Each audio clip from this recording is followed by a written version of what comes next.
Alright, I'm coming back. Thank you all for waiting. I appreciate it. I needed that stretch. Ooh, boy. My back cracked about 1,000,000,000 times. My neck cracked about 1,000,000,000 times. And Hot Wheels, you don't have to apologize. That is... I would be more than annoyed, let's say. Alright, we are going to take...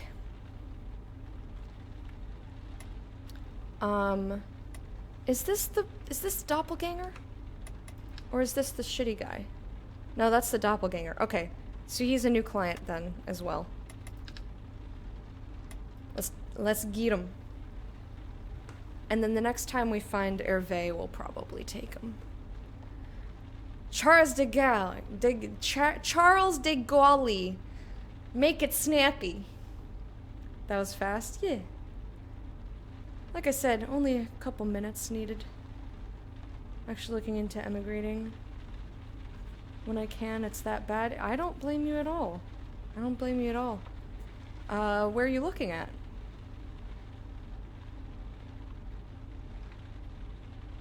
Guitar.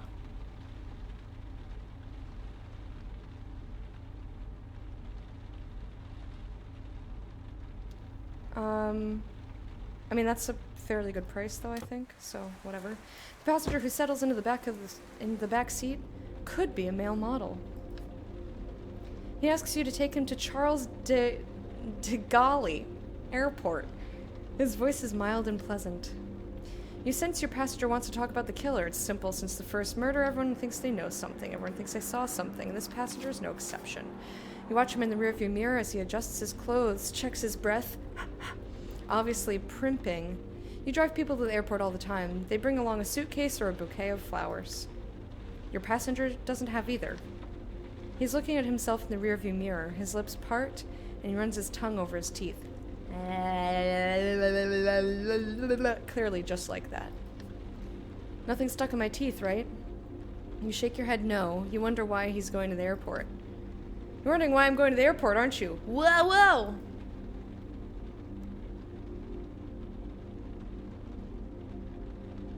No, it's definitely de golly, like gee golly gosh. I'm being sarcastic. I'm not trying to pronounce French things correctly. I'm trying to pronounce them as American as possible so that there's no mistake that you're not going to get French out of me. But yeah, definitely, we are wondering why you're going to the airport.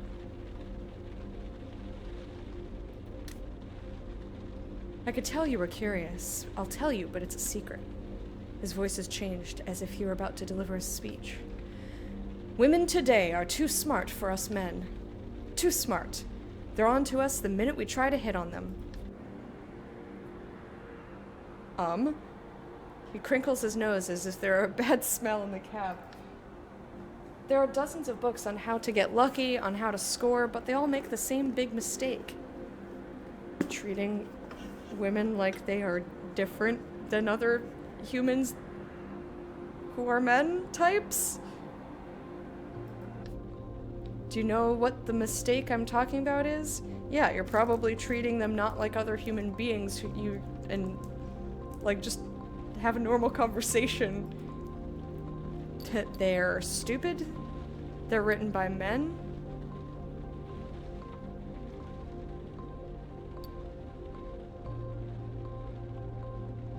This response will make him happy. But I'm gonna say they're written by men because that's actually a good point. I don't see why that's a problem. After all, deer don't write books on hunting, do they? That is not the same at all, sir. Oh my goodness. He's just as shitty as the shitty guy that I confuse his little character thumbnail with. He smirks. No, let me tell you. All those books about hitting on women never tell you where the best hunting grounds are. If you think that... First of all, why are you just going and hitting on people? Are you just trying to get laid? Because if so, I know this fantastic prostitute. She's a sweetheart. And if you hurt her, I will kill you. Tried to answer your question, but said I can't post because of chat's mod settings. Ah, yes. Yes, that is a banned word. Campaign finance. A theatrical pause. Airports. Either Scotland or Canada? Ooh! Of course I'm like, ooh, Scotland, the accents, woohoo!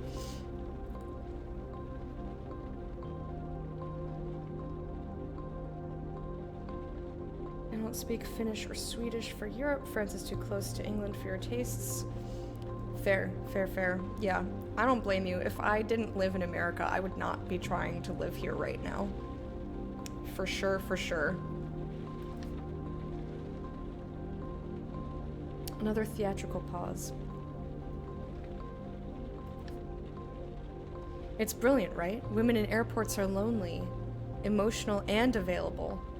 What?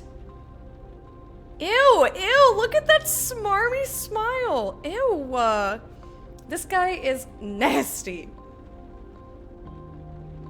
Lonely, emotional, and available. Why? This never describes, well, emotional. Let's not pretend that I'm not emotional often, especially in airports. Cause like, I'm usually going home from a convention and I'm sad because I'm leaving my friends. But that does not mean that I am lonely or available, and definitely not in the way that he means. On the street, they're always in a hurry, don't have any time. At the movies or in museums, they don't want to be disturbed. And they want to be disturbed at airports? Let me tell you, no they don't! But at the airport, he's clearly very proud of himself. He remains silent. He crinkles his nose and sniffs again. Is it me, or is there a funny smell in your cab? You sniff too. Sorry, I don't smell anything. He shrugs and goes back to his monologue. Personally, I prefer older women. Well, you'd love the prostitute that I have. I'm just gonna let him talk, let him give me all the information he wants to. Half Scottish, so I have family and friends out there. And my Scots accent slips out after a while. Ooh! That's not a bad choice then. And also, it's not as far a trip as to Canada. I haven't spent enough time in Canada to know whether I personally would live there or not. But my very, very, very, very short, like, couple of hours in Montreal were really nice. Single moms who are at the airport to pick up or send their kids to their exes. They're waiting at the unaccompanied minors counter to get information about a late flight or a gate change. I walk over to the counter, look at the flight information, pretend to be worried. My sister, I say. I'm waiting for my little sister. She's never been to Paris before. I'm going to take her to the Louvre. She wants to work in fashion someday. She's already very talented. I hope everything's okay. She had a good flight. She means the world to me. How do you think you're gonna end up banging? She's my half-sister, but I love her like a sister. This guy is so scummy. He's a smile. Takes another sniff, glances around the cab, then picks up where he left off. The half-sister line, it works every time. Divorced parents, remarried, every time. He bursts out laughing. You're real gross, dude. A word of advice, though? You have to get there early. Make a day of it. Keep an eye on the domestic flights that delays the companies. It requires a little preparation, but I usually go home with 20, even 30 numbers. Ew. Why would you want so many? That's not even you don't even have time for that. There's not even time to get to that in a week. In 6 hours, not bad, eh? Another thing, I wouldn't recommend Orly. The counters are a disaster there. You have to go back and forth between the different levels. It's exhausting. And the neon lights, they ruin your eyes. No, Roissy is definitely the way to go. The domestic flights terminal. He rubs his hands together. I can feel it. Today is my lucky day. It's going to be amazing. They're going to fall for me big time. You can't resist. You give a slight cough and say, "Excuse me, do you mind if I ask you a personal question?" Are we gonna piss him off now?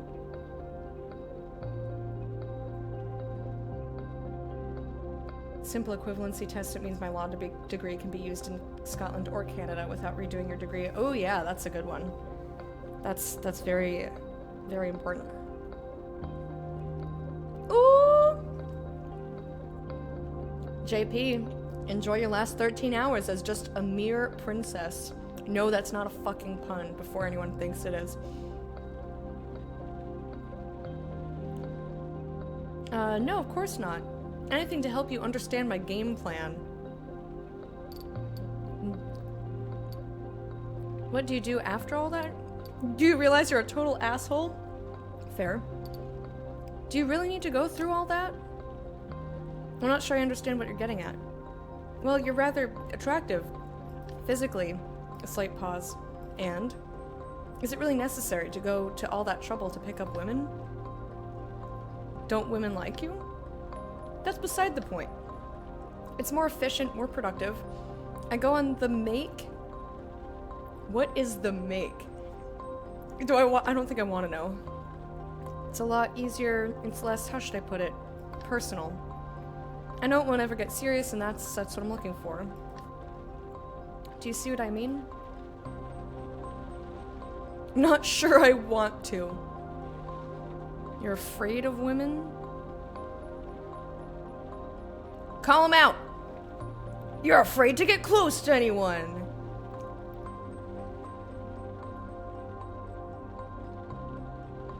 Now I know what your new rank could be. That's true. You can have it be anything you want within reason. I do get veto power.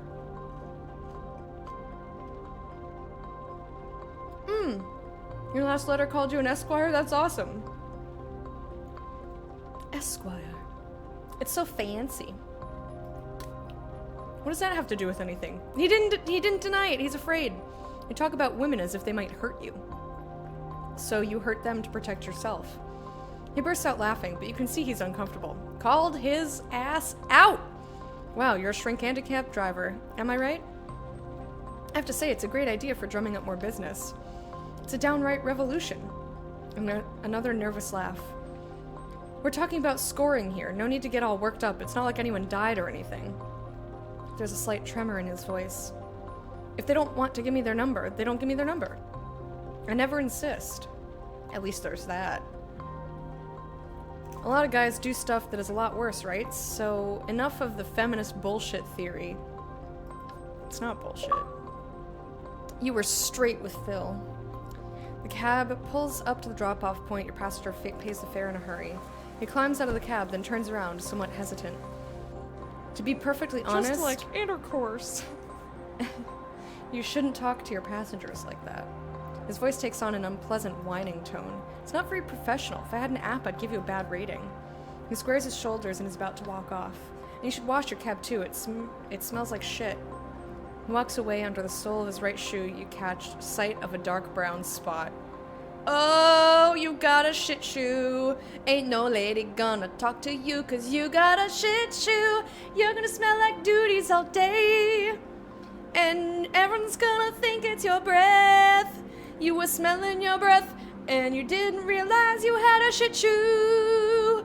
Oh, fuck you, shit shoe. You ain't gonna get laid today 'cause you're a shit shoe. Woohoo!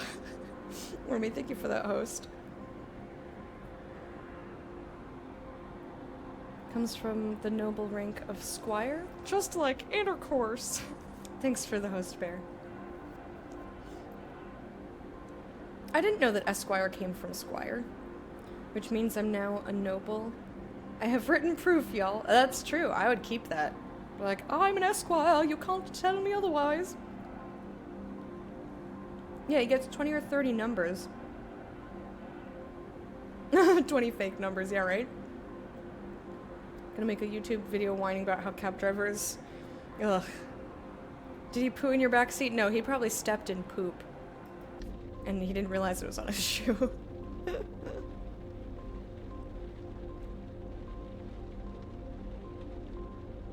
You roll down the backseat window and start up the cab. Gotta get his shit stank out of my cab here. He didn't even tip me. Shit shoe. Fuck you, shit shoe. Who is this? I don't know if that's one of our suspects. I wish we could tell if someone's a suspect or not.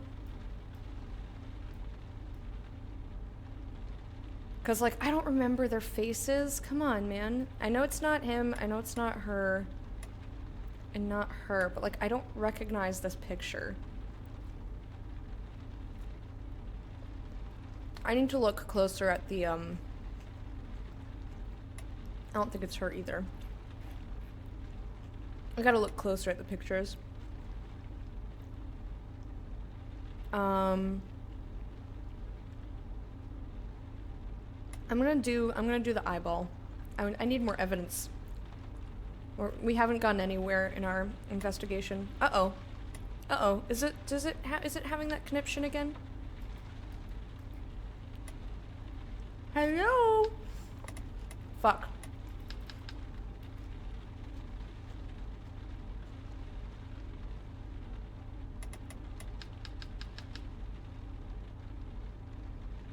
So this happened before, where the game won't actually let you click on anything.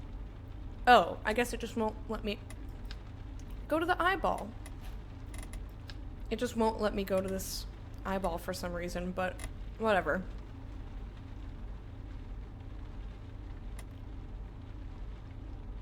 Hello. Metro Victor Hugo, please. Yeah, sure. And I'll get some, I have this penguin full of truffles, and I've just been, like, going ham! Going ham on these truffles. I think we've seen her before, actually. I didn't recognize the thumbnail. So, I made the same complaint. I made a couple of complaints about the game the first time we played, and one of them was that you can't see the customer's name when you hover over them on the map. That would be such a great help so that I don't have to try and remember everybody by face. Because of the way the stylized pictures are and how small the thumbnails, like, it's sometimes hard to tell people apart or remember, you know, am I remembering them because we've seen them in the game before? Am I remembering them because they're one of my suspects? Like, weird.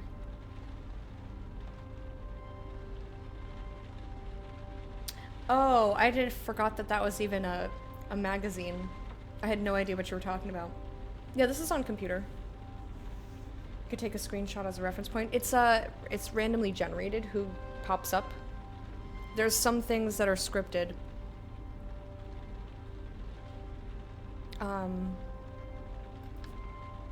Start up the cab. She appears meek, subdued, like she's about to fade away. You look up at her. She returns her gaze, but she's not there. It's as if you weren't looking at an actual person, but a silhouette instead, in the shape of a human being.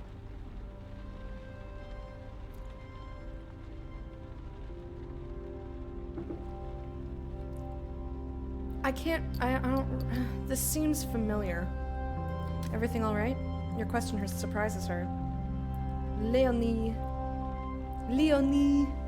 Yes, I'm fine, thank you. Her eyes in the rearview mirror tell another story.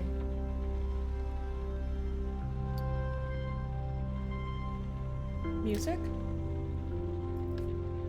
She pauses. I don't know if you want. She breaks off again. What kind of music do you have? Whatever's on the radio? Yeah, we've heard this before. We played jazz. We suggested jazz. Because I didn't want to change... It doesn't actually let you listen to the music. It just describes it. So I was really enjoying the music that they have right now in the background, and I just picked whatever I thought was closer to the music that was already playing, because I thought it was going to actually play it. But since it just describes it, I'm gonna go for something that I would actually pick. African music? Yes. She stares at you. Fine, surprise me. Her smile catches you off guard and almost makes you feel uncomfortable. Bwana moja mwenye shamba alipanda viazi, akachimba chimba akapata lo almasi. Lolo bahati kwa mtu mwenye shamba, lolo bahati kwa mtu mwenye shamba. Akarusha jembe chini, akaenda mjini, kanunua motokari, sasa ni tajiri.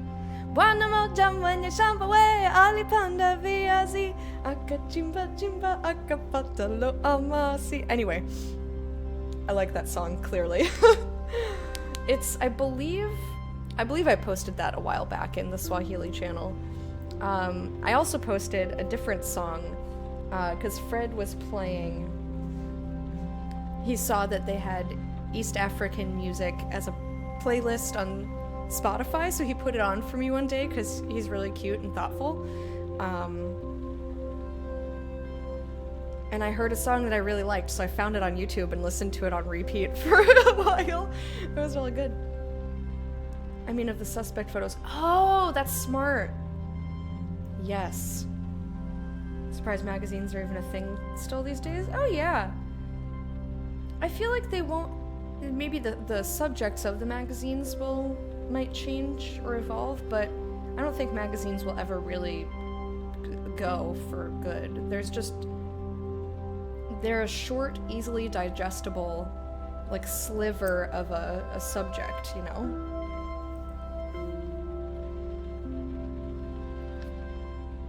You hit a button on the radio, favorite station comes on. The woman has a surprised look on her face. What kind of music is that? Tribal House. Tribal House. Interesting, I like it. And the musician's name? I'm not sure. Maybe they'll announce his name later. That's the kind of music I should listen to when I'm writing at night. Writing? Her son's... Oh yeah, her thesis. Yeah, we've met her before, so I'm gonna skip through this. She's writing a thesis about nuns in the 1800s. She's not interested in it, and she feels like a failure. She's like, no one gives a shit about this, and we convince her that she should try something new. What's the subject? Yeah, progressive nuns. I'm interested in it, though. Sounds very specific. Extremely. Too much so, no doubt. My field of research is terribly limited, and how should I put it? She sighs. It's deadly boring. Yeah, nobody cares, and not even me. She stares at you. It's never been explored. Like, I'm interested! I said this last time. I was like, I would totally read that. I'd read about nuns in the 18th century. Her shirt is fabulous. It looks very, blousy. How you doing, Karate Walrus? Should get back to it. Have a good rest of the stream. Thanks for stopping in, Hot Wheels. Good luck with the studying. Hope it goes smoothly for you. And have a wonderful rest of your weekend. We'll see you another time.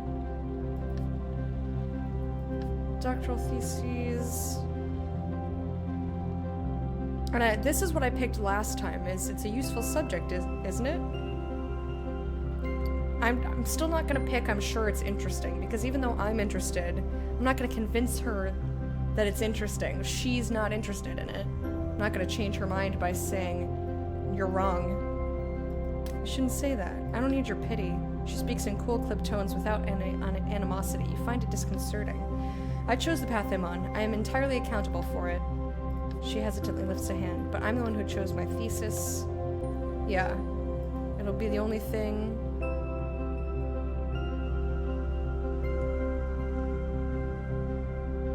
So, I don't think she appreciated me doing the smiley face. So we asked this last time. And I want to ask, what do your friends think? Because I want to get different information. My boyfriend dumped me 3 months ago. He said I was spending too much time on my thesis. Well, he clearly doesn't understand how education works. But the truth is, it was the thesis itself that was the problem. He thought it was stupid, a waste of time, boring. He wasn't exactly a feminist. He was pretty old-fashioned in a way. I knew it. I could see it coming. And my parents, how should I put it? A wry smile tugs at the corner of her mouth, as if she enjoys the thought of seeing loathsome people suffer. I thought this sentence was weird last time, too. My parents think I've made a mess of my life. I know they do. They haven't said so. They know it's too late. You played Leonie Tribal House, and she loved it. On the radio, a progressive tribal house electro fusion is set off by familiar-sounding drum beats. Your thesis is boring. Goodbye! 28. Doing a doctoral thesis on 18th century nuns.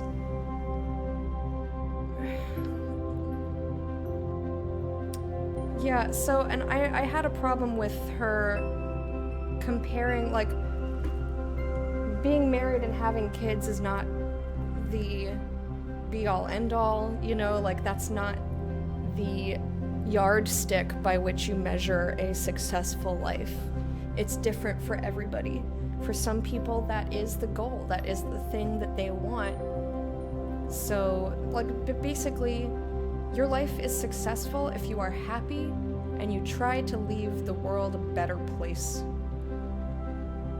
than when before you were in it, you know? You know, just like, if you are happy doing whatever you're doing and you're kind to people, like, then success, like, that is the life that everyone should strive for. And if that means kids and marriage, great. And if that means compiling information on nuns, that's great. Unfortunately, she's not into the nuns. I don't know why she picked the nuns if she wasn't into the nuns. You know, like I said last time, I would just tell her, change your thesis then. Pick a different one. Like, if you're not interested in the subject, pick a different subject. No one's forcing you to keep going on this thing that you are not interested in. You pull up to an opulent building. The woman is perfectly still, seemingly paralyzed. I am very grateful to you for having tried to cheer me up. Without success, but I really appreciate your trying. A trace of a smile plays across her lips. You believe that everyone has a purpose in life. She shrugs. I don't. She hands you the fare, then exits the cab without a word. I can't remember if that was exactly what we got last time. A moment later, she's walking away, heading towards her building. A new set is playing on the radio. Pulsing electro grooves, dark minimal percussions, and a melodic African harp loop. You sit there a moment longer, then start up the cab. Hey, at least she gave me a tip. We're gonna need some gas. Shithole McGee. This is our favorite prostitute. This is a new person. We've met them. I think we haven't seen that person or this one.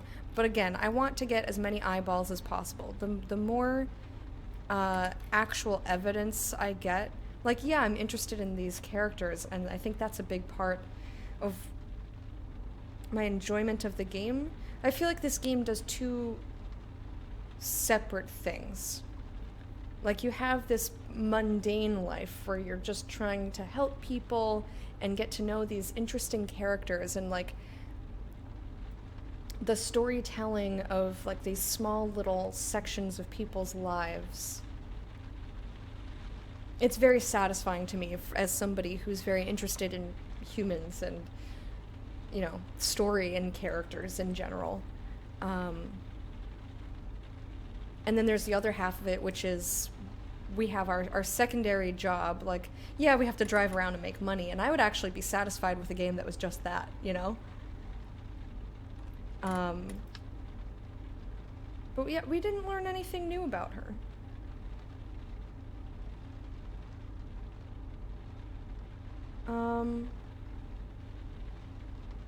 Oh.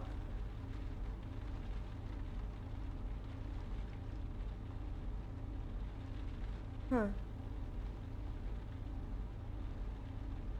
Yeah, we just... I don't remember which of these were here because it overwrote the date.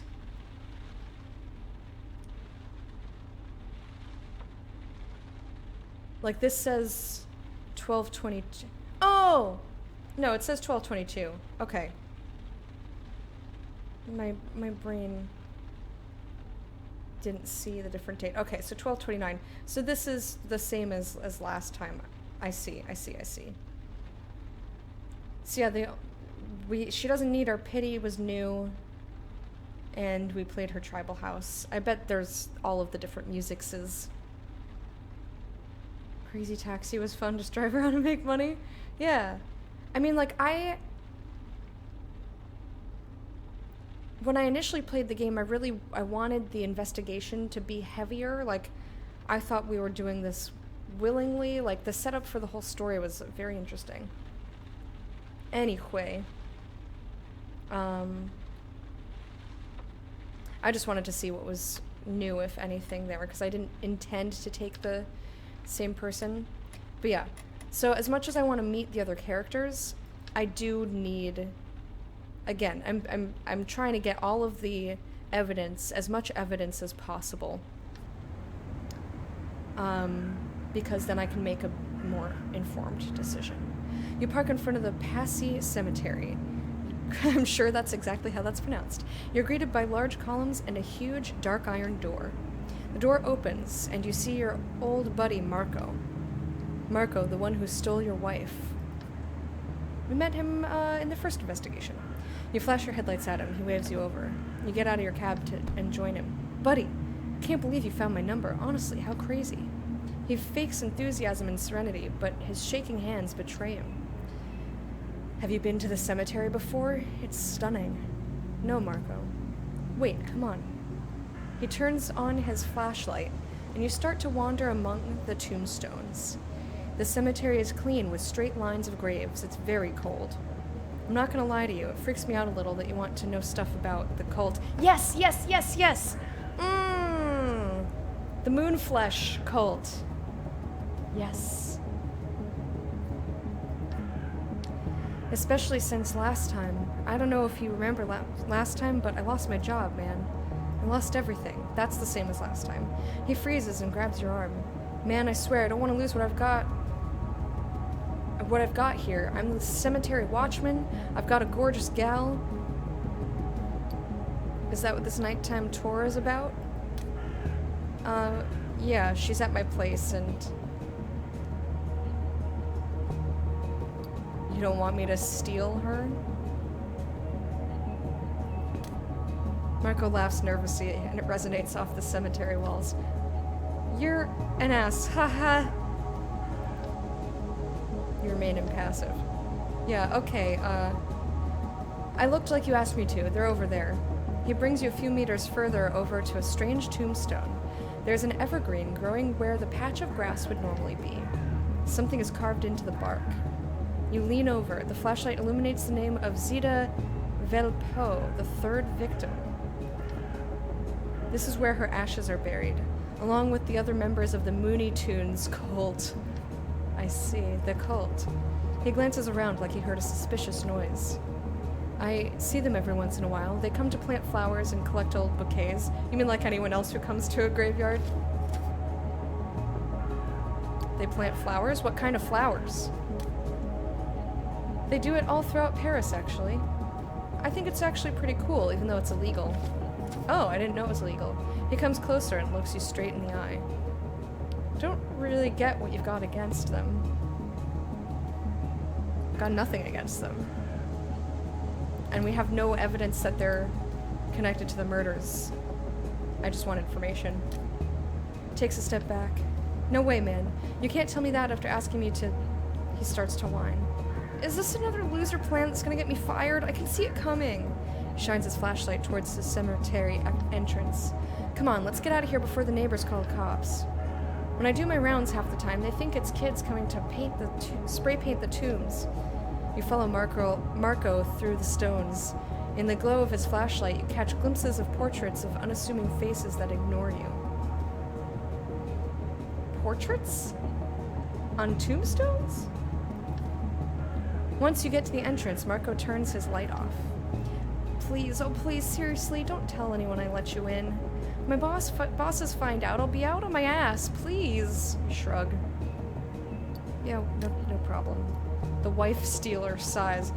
You think we're a little cranky about it? I don't really believe that you can actually steal someone from somebody, but...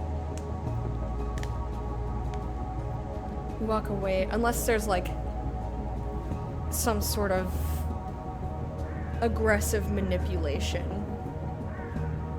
In which case, you know, that's extra, like, that's super fucked up, and I feel bad for the person. Anyway, you walk away without another word and get into your taxi. Once inside in the warmth, you take a second to think about the new information you received before driving away. I need to get some gas. Vroom. This is the guy who speaks Japanese. I don't think we've met either of them, and this is the cosplayer. But I need to get some gas before I do anything else. So, sorry to you two. I ain't picking you up unless you're still there when I get out of the gas station. You pull over and stop at a gas station. Not a soul in sight. The fluorescent lights irritate your eyes, and the smell of pee is wafting. It's self-service. Minimart sells newspapers. Might ask him questions. Yep. Fill her up, fill her up, fill her up, up, up. Boop.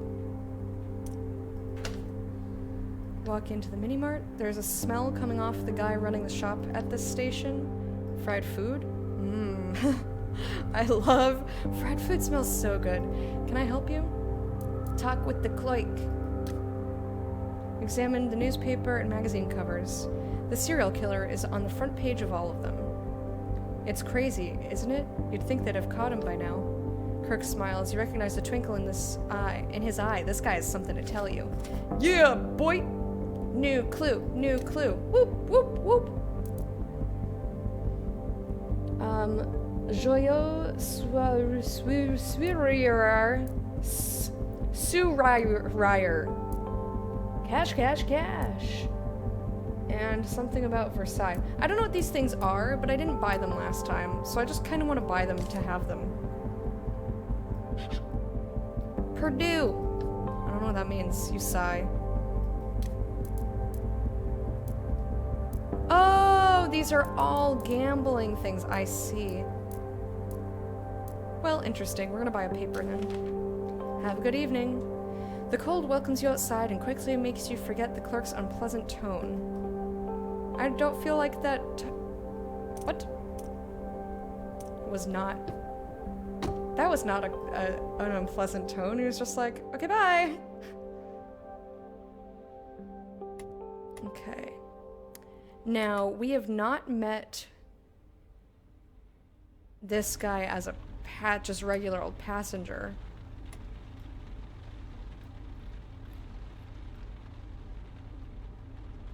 The other eyeballs are a little far away. I don't think I would get there in time. So we've got this person and that person, and I forget his name.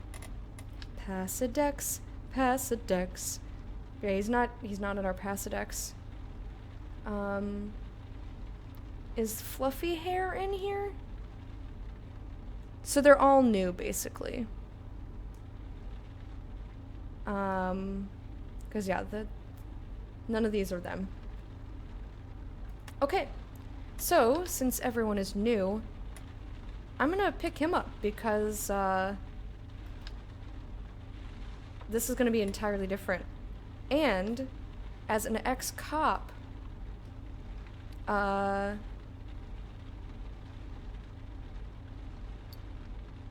he might have some wisdom to impart upon us.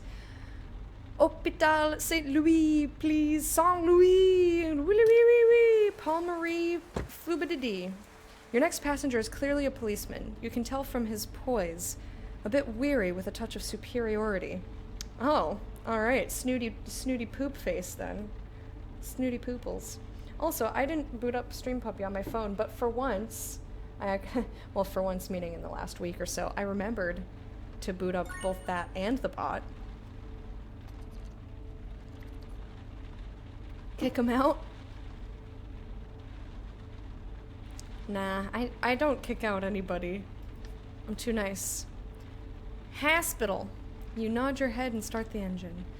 This morning, your passenger seems lost in his thoughts. His eyes wander outside. He remains still. There are already a few Christmas decorations out in the street. So yeah, this is a little bit, it mentions Christmas, but like when Santa gets in, it's like Christmas is already over. When you pick up somebody else, I forget who, they're like, we were celebrating Christmas at the bar. The other cop, the young cop. And then this is like people are just putting out.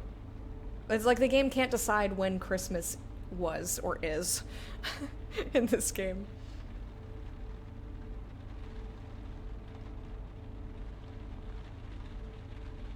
Oh, yeah.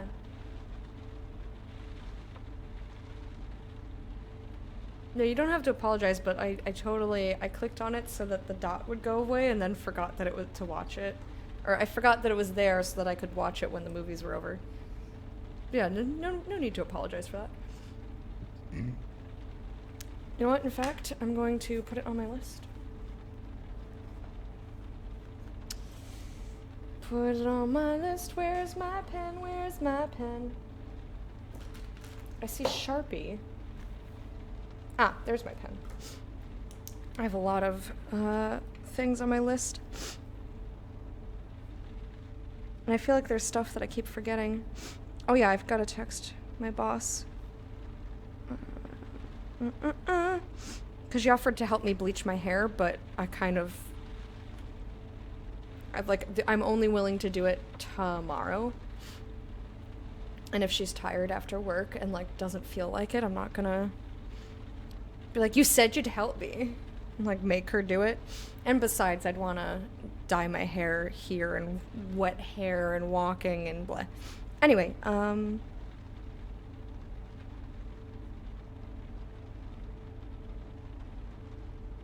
now that's on my list, I will remember. So there's Christmas decorations. He yelps. A combination of surprise and disdain.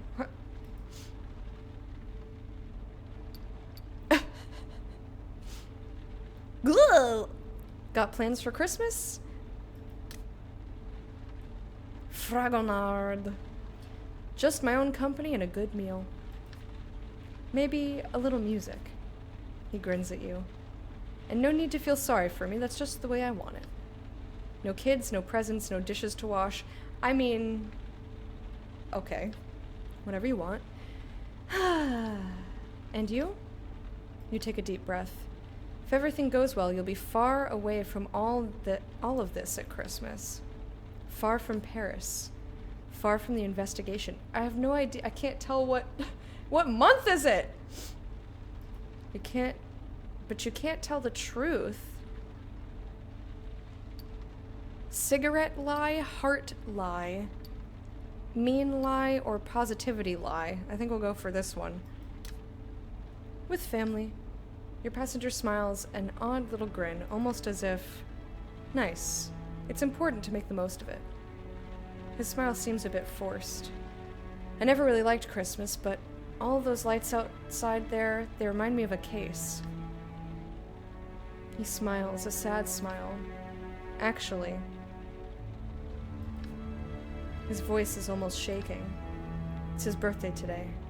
He'd have turned 22. He rolls his eyes like he's annoyed with himself. It's crazy, I can't get this story out of my mind. This is reminding me that I just finished True Detective Season 3. I actually really liked Season 3. I thought it was pretty dang good.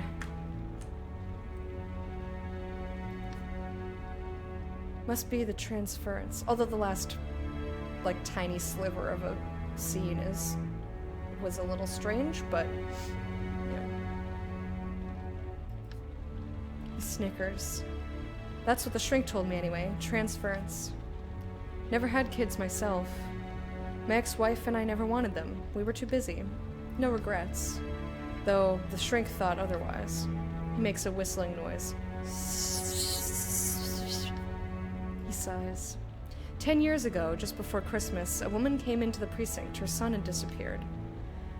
His name was Ethan. Noisy kid, overexcited, uncontrollable jock. He hadn't come back from practice, wasn't at his friend's or his father's place.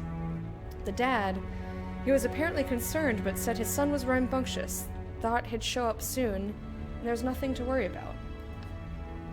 The parents were divorced and didn't get along. They lived right nearby, 2 metro stops away, but never saw each other. We sent out a search team. We called his friends' parents, hospitals. I was around. I'd finished my day, but I stayed to keep an eye on things. The mother was definitely a fish out of water. She stared at the wall when she spoke to me. She didn't touch her coffee and let it get cold bit by bit. She didn't cry. Someone or something was speaking to her in there, you know? I'm not saying she was crazy, it wasn't that. Some folks just, when they're under a great deal of stress, they let themselves go. It's a defense mechanism, a way of protecting yourself from the world around. They escape into a place with just one voice, theirs. He sniffles, places his hand on the cold window to feel the outside temperature seep in. Don't, my hands are so cold! I finally managed to catch her attention and ask her if she knew anything. Sometimes even the slightest detail can make all the difference. She looked me right in the eye. It was the reality check she needed. Yes. One time he said he'd rather die and take Ethan with him than leave him with me. Who's he? My ex-husband. She looked away, apologized, and said she didn't know what she was talking about. And she clammed up again. I called the dad. No answer. I don't know. My stomach was in knots. I was beat, but something told me. Yeah, I went there. I told myself it was on my way, which wasn't true. Anyway. I raced over there. The doorman let me in. I went slowly up the stairs and glued my ear to the door to the apartment. Nothing. Not a single noise other than the noise of the cars going by outside. There was an icy cold draft coming out from under the door. I knocked, said it was the police. He tried to stall. Said he couldn't let me in because he wasn't dressed, couldn't find the key to unlock the door, that he had to look for it. I could hear him coming and going, pacing. Something wasn't right. I said I just wanted to make sure everything was all right. He cracked the door open. I pushed him out of the way. He fell on the floor and I stepped over him. The apartment was small. Living room, kitchen at the back, 2 bedrooms. That's small? With 2 bedrooms? All right, judgy. The living room window was wide open. There was a boy on the window ledge, foaming at the mouth. Ew! It was him, the kid. He pauses. He was dead. Ew! A pregnant pause. Poisoned. Yeah, gross. There were still traces of ground-up sleeping pills on his soda glass. My first thought, he knew what he was drinking. But the dad behind me started in. Rolls his eyes. Saying he was going to slit his wrists. He wanted to die, wanted to be with his son. That it was his bitch of a wife's fault.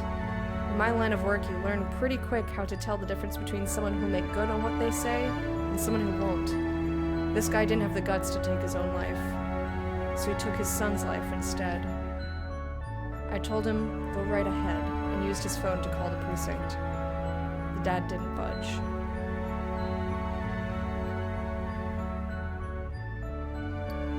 I'm not gonna say anything. You unload. He nods and, between clenched teeth, says, shit. The passenger is overcome with a fit of rage. The kid was 12 years old.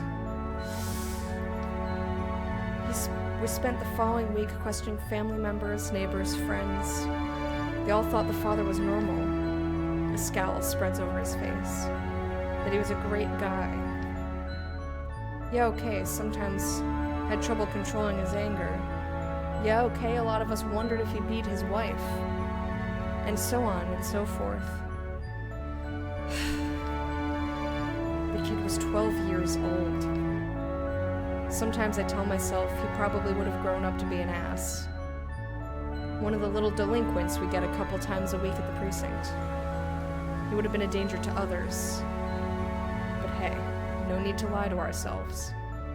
That's what I tell myself so I don't grab my gun and take the dad out.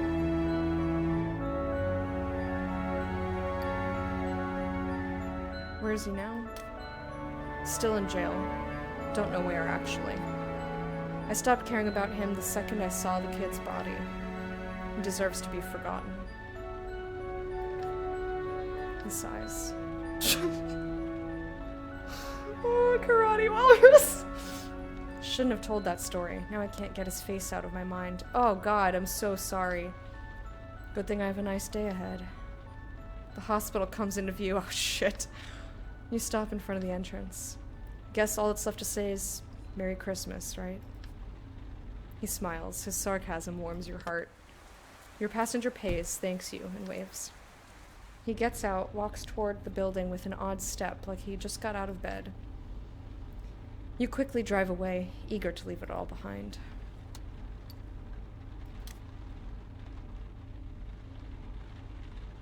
Oof. Okay.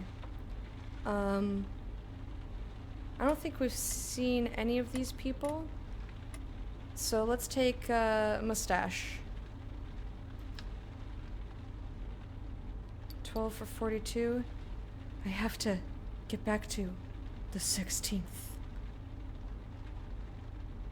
Angelique de Fondamemier. Ooh, pardon me.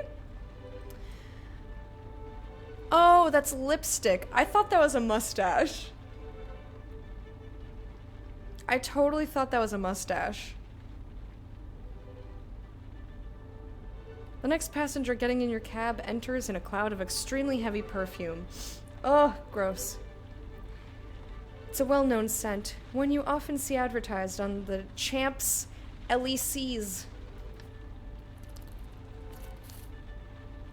The woman must be in her 50s, so it might be a mustache. She has impeccable posture. The fur she wears around her neck must be worth several days' pay. It still looks very mustachy to me. She opens her mouth. Good evening. Before you start driving, I just need to tell you something very... She purses her lips, attempting to stifle the word that is about to come out, then raises a finger. Shit! Whore! She continues to look at you, the same smile frozen on her face.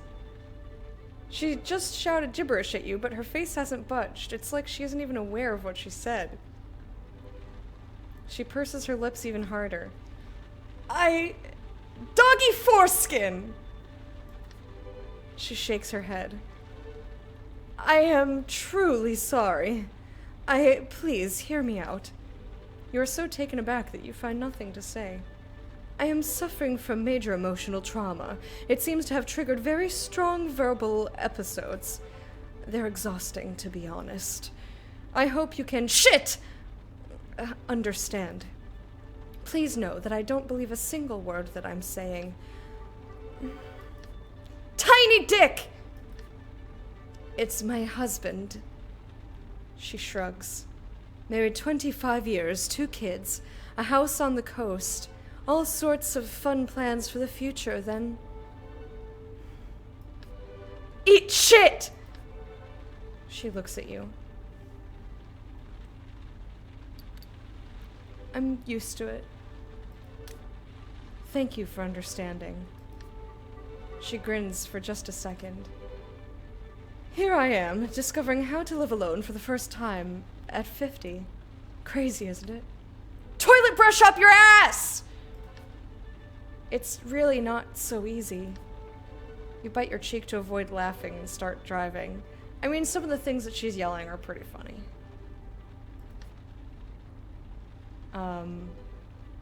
But yeah, it's unfortunate. Especially because for my personal humor, like when I find something that is surprising is more likely to make me laugh. So I feel like this would be a very difficult situation for me to be in. Because if someone yelled doggy foreskin, even if they couldn't control it, like, I wouldn't want to laugh, but that's funny. It's just a funny phrase, you know? It sounds funny. But, like, my heart is compassionate, and I understand, like, that for you this is tiring and embarrassing, and I feel bad, and I don't want to laugh. It's funny. Imagine your neighbors only hearing the parts you're yelling. Oh, I'm sure that they do. I mean, with how many random things I yell, like, come on now. With a bit of luck, your passenger won't say anything for the remainder of the ride. Your passenger sighs. I am devastated. Devastated! You raise an eyebrow and look in the mirror. An entire year of therapy vanished into thin air. Runny colon! How terribly sad. These days, the medical field is just... What's wrong? Just imagine. I spent more than 40 hours talking to this therapist, not to mention the thousands of euros she was paid. This afternoon, we started talking. We were talking about my relationship with my son. Classic topic. No particular problems. A giant cock forest! It's like, that's funny. And I really want to draw it. Or somebody to draw it, because that's amusing. Your passenger coughs gently as if to cover up the monstrosities she just shouted. Are they monstrosities? Calm down. And right then and there, she started to laugh. The laugh. Her eyes bug out of her head with rage just thinking about the laughter. The laugh came from the back of her throat. Tears were streaming down her face. She apologized, got up, left the room. Laughing all the while. Incredible. Just incredible. She leans toward you. Her overpowering perfume stings your nose. Tell me, sir. Cunt! Do you think this is funny? Silence. You scan her face to try to determine how serious she is. You get the impression she is completely and totally serious. You see a tear in the corner of her eye. Poor baby. I'm gonna say it's surprising. Because, it is. I wouldn't say, I mean, like, her situation is not funny. But like I said, some of the phrases that she's yelling are quite amusing. So it's understandable that, you know, sometimes it's gonna catch you off guard, and sometimes when things catch you off guard, it's amusing. But it's not like... So I would try to say, like, you know... I would say that, like, your situation is not funny, but you also have to understand that when something catches you off guard sometimes, laughter is going to be the response, and you have to try to find the ability to laugh with them. 'Cause they probably feel bad for laughing anyway. Valid. Guy who got into a car accident injured himself in just such a way it hid. Ejaculate randomly all day every day? That would be embarrassing and exhausting. Exhausting?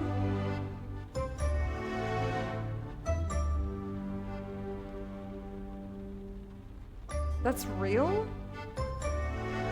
What a strange injury. But yeah, I'm gonna say it's surprising.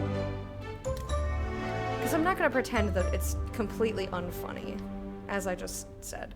Surprising? Yes, it's not your everyday problem. It's a handicap, a disease. You shake your head apologetically. She crumples in the back seat. The stench of her perfume suddenly seems less intense. I'm everyone's laughingstock, aren't I? I don't know. She can't hear you. She's talking to herself. Oh, Angelique, old Jean-Pierre's good wife. Twat, twat, twat! She couldn't take the fact that he left her for a woman half his age. She's gone crazy, you know. She's unrecognizable with all her tics and the stuff that comes out of her mouth. Monstrosities, insults. Your client sighs. My therapist generally hates it when I speak to myself in the third person. Says it's dangerous. That it separates us from who we are. I thought she was just imitating how she imagines people think of her.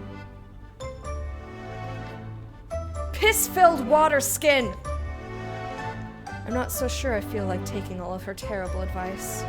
She closes her eyes. Her face, the tears of laughter. How traumatic. I feel like the therapist should have handled it better. Not that, like if something like that happens, you have to be compassionate to your client and explain, and also apologize. Sounds like something a character from The Witcher would say. It does. I'm just, you should file a complaint, or at least tell your therapist what you think. The therapist that I started seeing, we only did like our initial like, hey, let's have our initial talk and make sure that we're a good fit for each other. Straight up said, if I ever say something that you don't like, feel free to tell me that. Like, just if you have a problem with something that I've said, let me know. I'm not a critique-free zone. Like, you're allowed to to tell me when you don't like something. Pissfield Waterskin, Witcher. I will pay you after the job. End of the ploughing story. Is that the accent that you wanted? I hope so. File a complaint? Yes, with the Bureau of Shrinks or whatever.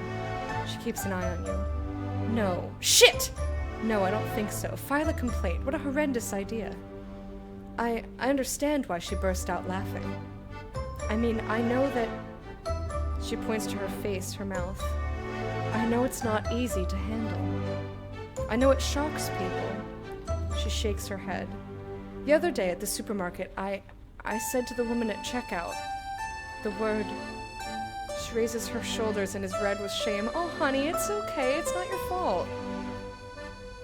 The other word for a woman's chest starts with a T. Tits? I want to say tits. She furrows her brow. Yes, but it doesn't give you a free pass to say it. But then she can't help but smile. I must confess that it was funny. The look on her face when I said that word. She lets out a giggle. You've almost reached your destination. Maybe I should call her back. Who? Whore! Whore! Whore! My shrink, as you put it. She was a big help. 6 months ago, it was much worse. Aww. You swallow uncomfortably and prefer not to picture what that must have been like. This poor lady, but I'm glad she's getting better. Tatas.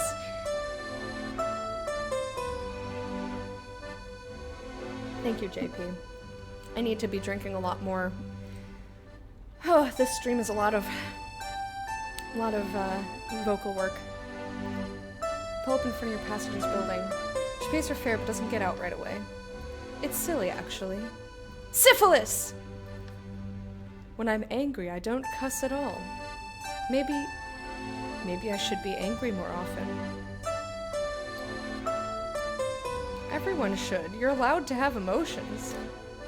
Excellent advice. She grins. Have a good evening, sir. Whore! She waves and gets out of the taxi. As for her perfume, it lingers right there in the cab. Hey, there we go. You air out for a moment before driving away. Wow, she gave me a $20 tip? Dang!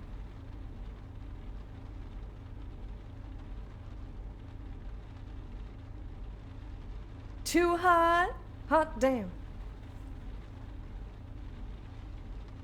I don't think we will have time for anything, so We're gonna read the newspaper. You pull a newspaper out of your glove compartment, start leafing through it. Eventually something grabs your eye. It's just a few lines, a funny anecdote. A man disguised as Santa Claus had to be taken off the roof by firemen. He was inebriated, stated he didn't know. Turn the page, you're about to read a third of the paper, keep reading. Stop, go back a few pages, thought you saw something. It's a rather enthusiastic article about a bar named Napo. Yeah, we've heard this already, only a third left, read the whole thing. As soon as you get to the page, you stop. Your instinct tells you to look at. According to this very angry article, Jules Lima, the Angel of Death's second victim, was an eco-terrorist, fighting at all costs to prevent people from eating meat and using their cars. You smile as you finish the text. Even though the term eco-terrorist is a bit extreme, it could explain a few things. Shut the paper, it'll end up in the trash tonight. If you remember, it's there, otherwise it'll spend the rest of its days in your glove compartment. And that's our night. Time to go home. That was good. It's got its problems, but I enjoyed it. Yeah, someone was saying that it follows the books pretty closely. In a different Discord. I haven't read the books, so like I'm interested to watch it eventually, but I'm not going to get to it within the next couple weeks, because as I said, wait, we lied? We didn't have a choice to not lie to him. It literally said you literally said that. Sorry, I was looking around for my scarf and realized that I actually put it away. I'm just getting a bit cold. I might go turn my heat on. Blah, blah, blah. What was I gonna say?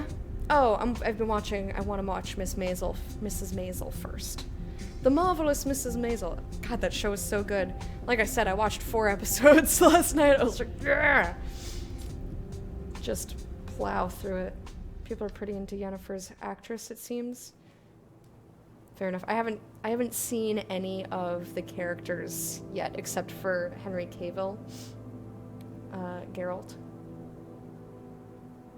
Added some material and changed some stuff. Yeah, of course. They're always going to do that. Very much not a podcast series. A podcast series? What do you mean by that? Nor is it Game of Thrones in spite of what everyone seems to convince themselves of? I haven't heard that either. But I haven't really been paying attention to what people are saying, other than like people that I know saying in general that they enjoyed it. They've been enjoying it. But other than that, I haven't heard anything. Right, budget, yeah.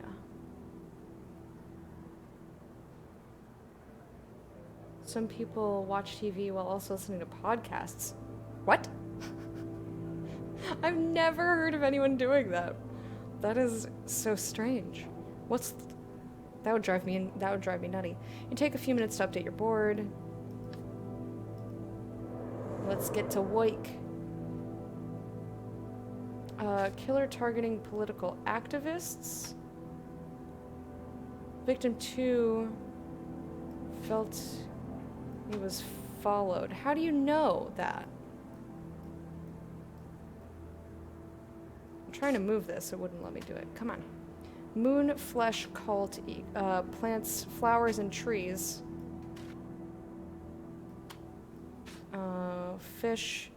Fishy fish. Fishy fish. Fishy, fishy, fishy. Victim 3 was part of the moon flesh cult. Okay.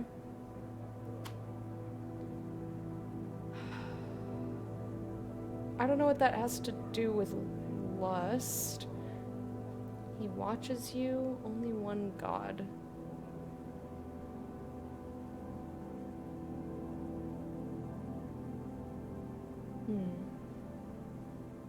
I think those were the only things that were new. That's not really much of anything, is that?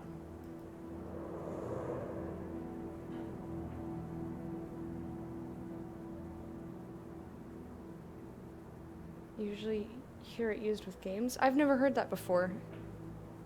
That's completely foreign to me. Gotta just sit down and watch? Not just pay half attention? Yeah, I don't like watching shows with half attention anyway. Like, you miss stuff. You miss things doing that.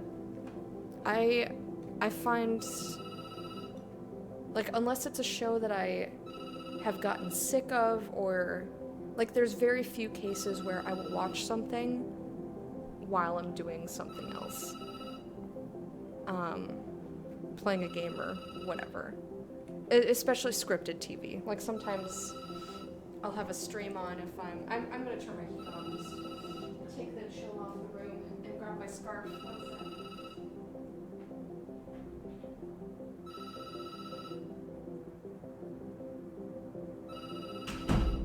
But I've also got to be playing a game where it's just like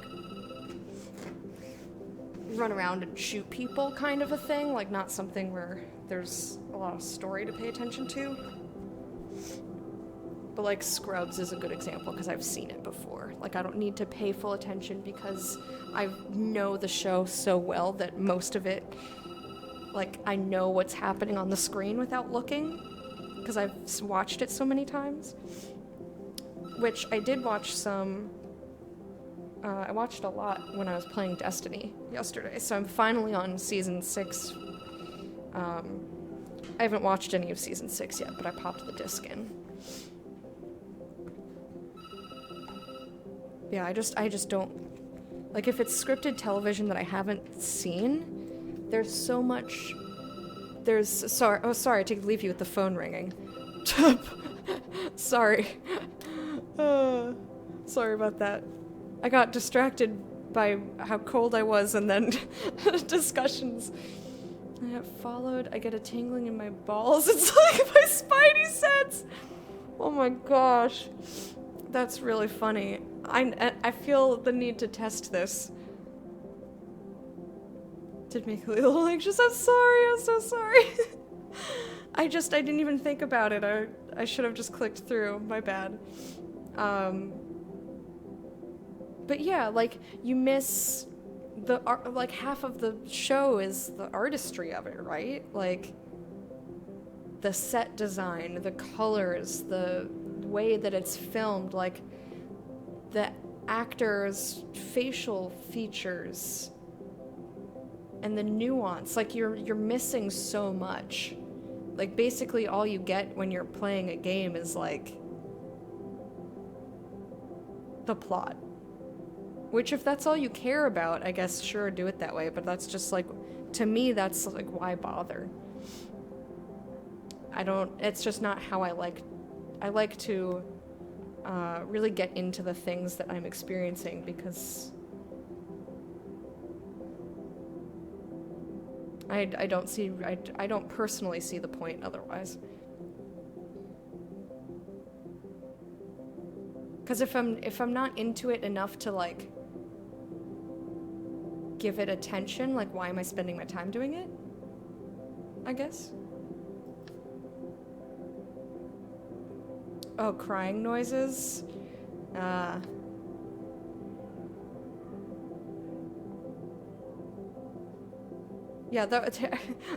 most people don't look, they're just like, answer the fucking phone already! Listen, she pauses, you hear a ruckus, she's at the station. Anyone got the time? Yeah, this is the same dialogue as before, so I'm just kind of skipping through it. Hope you guys don't mind. Let's get straight to the point. What do you have for me? In a calm, methodical voice, you start giving her all the evidence. Not bad. Long sigh. Good news, we checked the alibi of one of the suspects I gave you. As you listen to her, you turn to the board and pull down the suspect she's referring to. So it's gotta be someone else. She snickers. You know how lucky you are? I'm doing your job for you, pal. Again. That's not. Calling in 2 or 3 days. Okay. Better have what I need. He's gonna turn into a werewolf. That'll explain his terrible breath. Okay, bye! She's cranky. Gonna go to sleep. Oh! Alright, moon flesh cult. is not the killer. Which I didn't think so. I think people also probably didn't listen to a lot of the dialogue or didn't stop to think about implications that weren't 100% spelled out. Because I've heard a lot of stuff criticized as confusing, even though to me it was clear. Yeah, I don't tend to think super hard about stuff. I just kind of let the experience show present itself to me. I'm not one to sit there and like theory craft. So I wonder how I'll feel about it. Granted, I know the basic lore, read some of the books. Okay, yeah, maybe. I mean, I felt that way about the first Harry Potter movie. Like, I read the book, loved the book, and because the movies were coming out around my birthday when I was little, that was what we did for my birthday party for like 2 years in a row. We went to see Harry Potter. But I feel like the first movie is so like rushed and discombobulated that like if I hadn't read the books, it would just be a giant fucking mess. Because to me, the way the movie felt, even as someone who read the book, was like, this is Harry Potter, Quidditch, and like and ta-da, like that's the movie. I was just like, oh, all right. This is the same. I haven't seen the Harry Potter movie since I was a child. Saw it in the theater and remember loving it. I was like, hell yes, it's just like the book. Oh, see, I hated, and this is nothing against Emma Watson. Nothing against her, but I was upset with the way that they did Hermione's hair. Because when I was reading the book as a kid, I was like, oh, she has hair just like me. It's frizzy and uncontrollable and puffy and,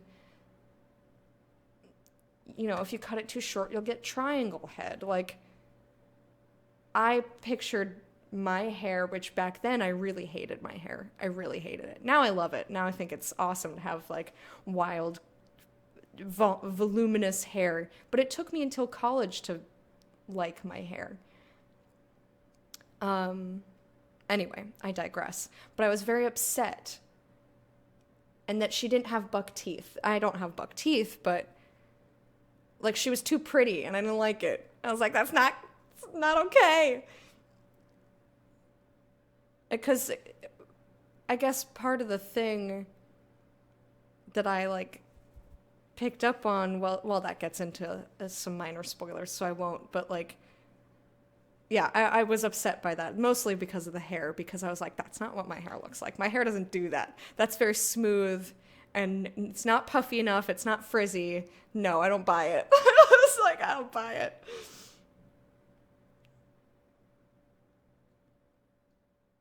Can't have a character not be conventionally pretty. I'm glad that that's changing a little bit. I know that it's still a lot that way, but you find your studio calming. There's something special about living in a garret. Like yours is the last place before the sky starts. I don't know what a garret is.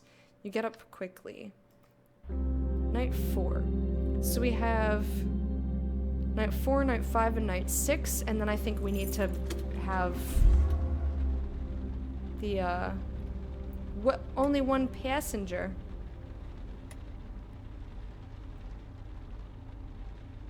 We've got 2 eyeballs.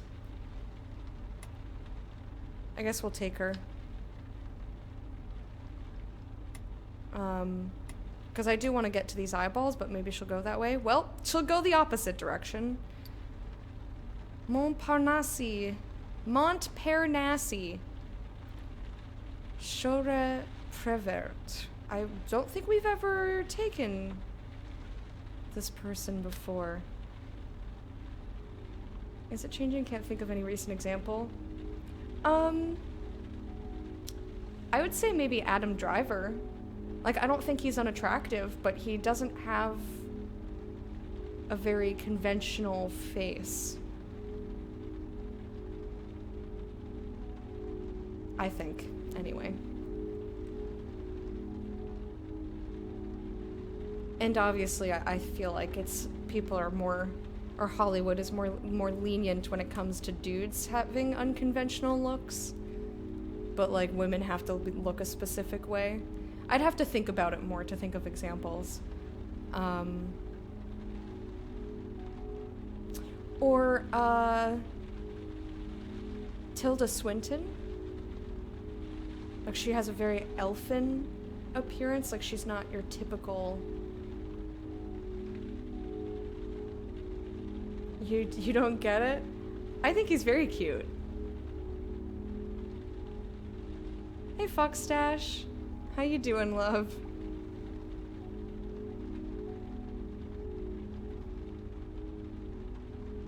Yeah, I mean, everyone thinks, oh god, what's his name? Super famous. He was in La La Land. Ryan Gosling. Everyone finds him to be, like, the hottest, and I'm not into it. Like, his face does nothing for me.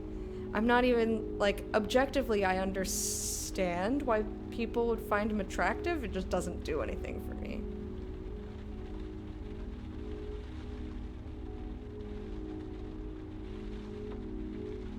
Anyway, you pull up to a local police station, pick up your next passenger.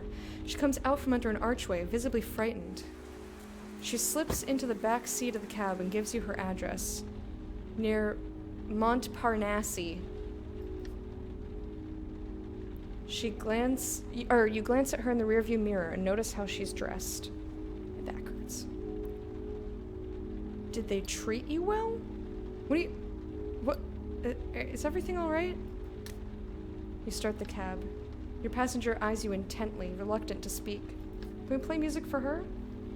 Yes. You can barely hear her. She points to the car radio. Could I listen to the radio? Absolutely, yeah, whatever you want. Which station? My wallet was stolen. She pauses and fixes her eye on you. You freeze. I have money for the fare. Okay. The passenger senses your surprise. I just wanted to tell you I could pay. She looks down. What kind of music? Excuse me? The radio. What kind of music should I put on? Rock? Classical? Rap? News? We haven't played classical for anybody. Let's chill out. Let's chill out with some classical. She shakes her head. No. Could you turn to 89.4? You hold down the button until you get to the station. On 89.4, there's nothing but static. Are you sure that... A hint of a smile plays across her mouth. Faint, but a smile even so. I wonder if she knows the radio ghost. Stars movies. He's next to John Boyega and Oscar Isaacs. Yes, they are both very handsome.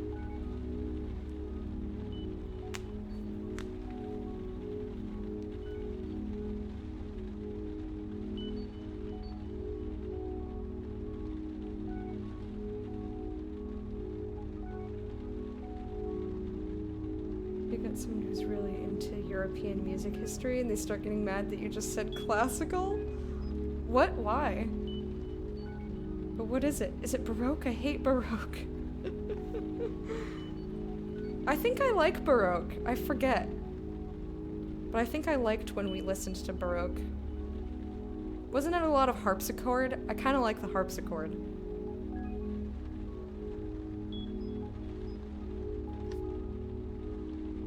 She waits a second or two before answering.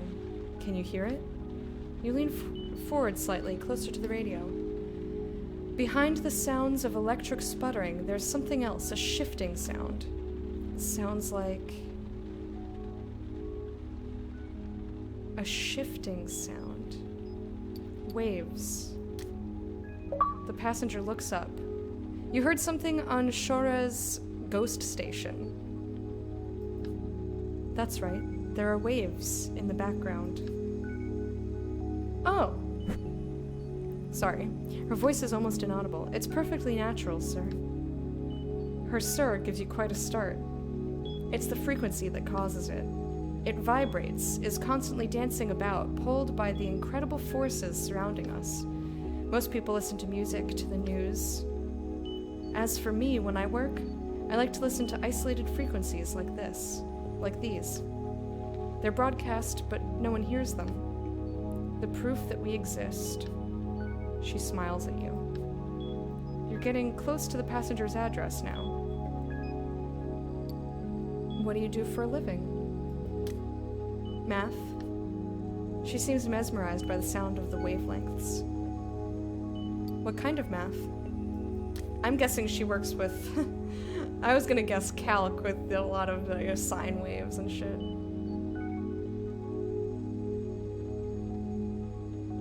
Literature teacher had us listen to Baroque performance. I don't remember what the rationale was. The way the class reacted was a mix of astonishment and barely contained laughter. It takes a lot of getting used to, especially a singing technique. I'd have to listen to it again. I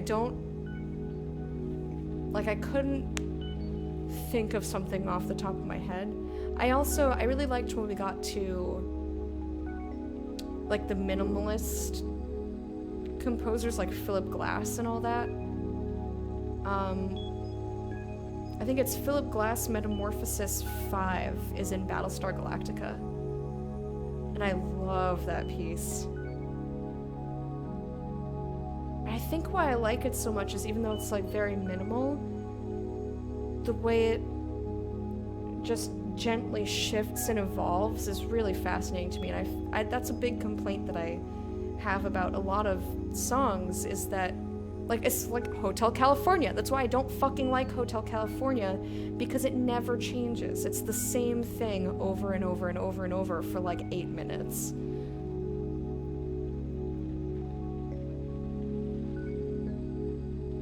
You can write Baroque. Cool. Write the sheet music, not just play the chords. Right. Yeah. Anyway, she did algebra first, linear algebra, and now harmonic analysis, spectral theory. A funny smile plays across her face. But you know how it is, changing all the time. You nod, very slowly.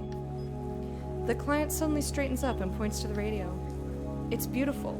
So incredibly beautiful. Listen. You listen.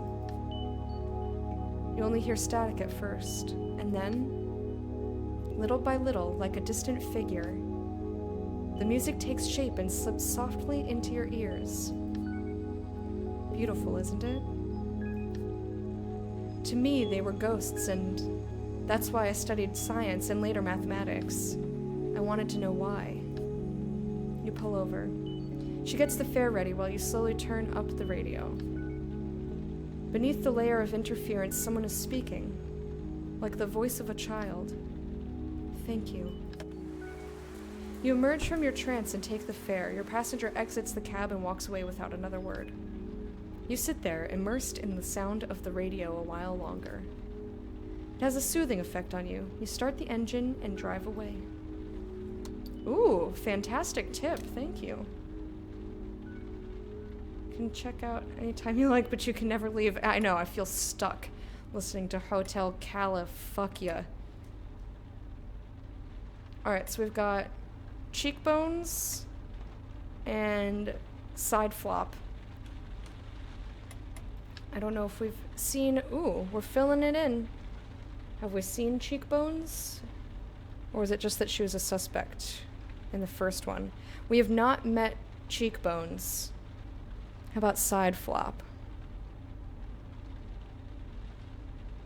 It reminds me of Susie from Mrs. Maisel, actually. Side flop is closer, so we're gonna pick up side flop. Shit! I forgot to take Hot Wheels suggestion and take a screenshot of the suspects. Dang it. Oh well. Anyone else try to click that little circle?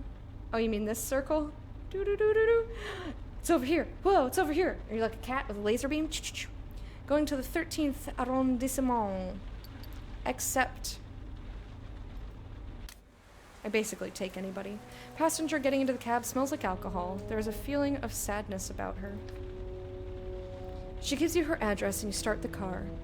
They settle into an unsurprising standard conversation, Climate change, politics, the price of real estate in Paris.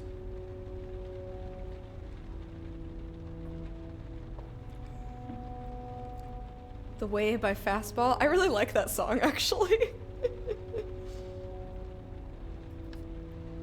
Anyone can see the road that they walked on is painted in gold. It's always summer, they'll never get cold. Never get hungry, never get old and gray. I don't know, I really like that song, I don't know why. But then someone mentions the serial killer. Someone? There's only 2 of you, who could it be? You lean in to listen, a rumor. Could be of help. Passenger pulls out her phone, but the screen remains off. You glance back at her in the rearview mirror every now and then. She's clearly upset, uneasy, sad. A lot better at remembering lyrics than I am. It's something I'm really good at for no fucking reason. It was also on the Now 1 CD, and I listened to that a lot. Thank you for the stream. Time to prepare dinner. Eat good food, Shemyaza. Thank you so much for hanging out. I hope you have a wonderful rest of your weekend and a good week if I don't see you. But we will see you again another time. Happy New Year.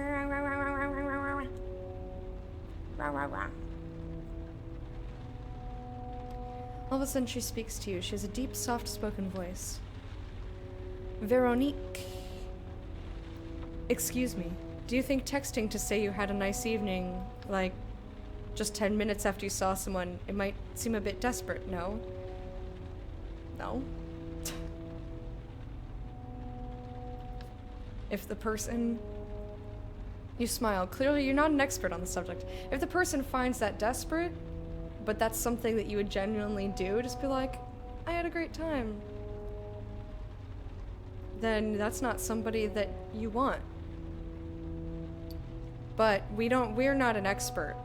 So I'm gonna say, I have no idea. Her brown eyes sparkle with amusement. Sorry, I didn't want to. She turns her face away, apparently blushing. Aw, you're adorable. The thing is, I don't think I'd be able to do it anyway. It's so hard. I really liked meeting that girl. Super nice. I've been in Paris for 8 years now. 8 years. And it's hard. Incredibly hard. Her voice falters. And there's so many people in Paris, too. You should see them. I do a lot of work in law firms. They're bursting with attractive women. But there's so much shame. Oh, sweetheart, no! And denial. Most are uncomfortable. Lost. I get it when you're 20, but when you're 30... Her eyes widen in dismay. Anyhow, who am I to say? I wasn't any better when I was 20, right? I'm surprised, that's all, and fed up. The passenger suddenly realizes she's oversharing. I don't believe in oversharing!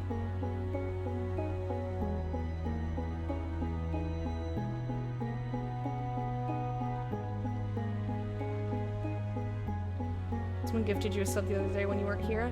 I believe that would be a Marrow.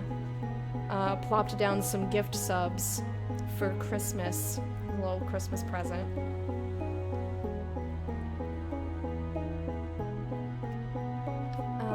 Sorry, I don't know why I'm telling you all this. People tend to open up at night.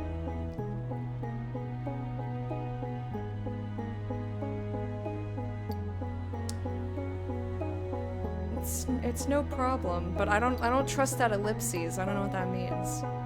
Don't worry about it. I'm gonna, be like, you're not the only one. Like, literally everybody tells me all their business. Your remark gets a smile from her. In taxicabs, maybe. But on dates, it's just the opposite, isn't it? I would not know. When I got to Paris, I thought I was going to meet a nice group of women at last, to go out and have fun. And all I found was more of the same. Girls who are inhibited, hung up, afraid, who don't want to commit. That girl tonight, she just wanted to go out for a drink because she was bored. That's why we met up so late. She didn't have anything to do at home, so... She didn't put it that way, of course, but I knew. Dates today are so... My friends who are older talk about the bars they went to back in the day, the underground scene, glances exchanged in the metro. Me, I'm just happy getting an emoji. pretty pathetic.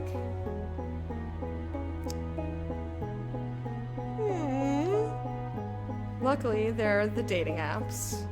We talk, try to get to know each other. Sometimes we can't help it and we sleep together out of sheer necessity. But our real needs are never actually fulfilled. She falters, an uncomfortable silence ensues. Mine aren't, anyhow. She smiles. Aw, sweetheart. You near the address your passenger had given you. Her face clouds over. She lets out a sigh. You park in front of her building. She pays the fare, thanks you warmly, but is unable to open the car door as if her strength had deserted her. Sorry, I just need a second. Another second. Take your time, yeah, you can just chill, it's cool. She nods, breathing out, straightening herself almost imperceptibly. Come on, you can do this. She climbs out of the cab. Your eyes follow her as she walks over to the building. A moment later, she's gone. Aw, poor Beebs. Oh, is that a new eyeball? No, that's an old eyeball. Don't be showing me these old-ass eyeballs. Alright, who do we have here? This is the person who was a suspect but was removed due to alibi. This is Shithole McGee. And I don't know who that is, but he's way farther. And we have never picked her up before, so let's go for it. This time of night, you and a public maintenance truck, 11th arrondissement? Sure. That's a good price. Your next passenger climbs into the cab and slams the door. The entire taxi shakes for a few seconds. When she tells you where she wants to go, her voice cuts through the night. She has a rather pronounced Spanish accent and a lilt you recognize immediately. You from Marseille? Marseille? I don't know how to say that. It's not fucking French! She lifts her eyes towards yours. Yeah. You pick up on the surprise in her voice. How did you know that? I recognized your accent. No one recognizes my accent. The journalists all still think I'm Spanish. The journalists? She lowers her eyes. Am I supposed to know who you are? I am Pierrette Manderas. She watches you. I'm the chef at La Pierre. You nod. I don't know it. Before you can even finish your sentence, she flashes you a smile. Don't worry about it. It's too late now anyway. I'm closing the restaurant. Why? Yeah, French names. Am I right? Am I right? You see, we lost a star. We used to have 2, and now we only have 1. I know it seems trivial, it's just a star attributed by a food critic, but it's the beginning of the end, of a slow and painful death. I don't want to live through that, so I'm closing. I told everyone tonight we'll finish out the week and pack up, giving them all 2 months' pay so they can enjoy the holidays and relax a bit. Something outside catches her eye. We could all really use a break. It's a tough profession. Very. It's relentless. The best survive, all others give up. She turns her head away, like she wants to distance herself from what she's saying. Like you, we work odd hours, weekends, holidays, throughout the summer. I know you get it. She sniffles softly. I make a good living, but even more importantly, I think this is the life I chose. I hope you're also living a life you chose. Thank you. She clicks her tongue and swears that you couldn't quite hear what she said. The pressure is unbelievable. It's what drives us to work hard, be creative, make constant improvements, but when you lose a star... She takes a break, a much-needed one. Ew, Norm! Ew! Bad Norm. Smack your hand. Her voice was about to crack. Your whole business falls apart when you lose a star. All your doubts come back to haunt you. No matter what you do, it's a losing battle. If you try to maintain the quality of your establishment, they call you blind and incapable. If you try to make real change, they say you're not serious, that you're unstable. Nenelai, how you doing? Her voice is no more than a whisper.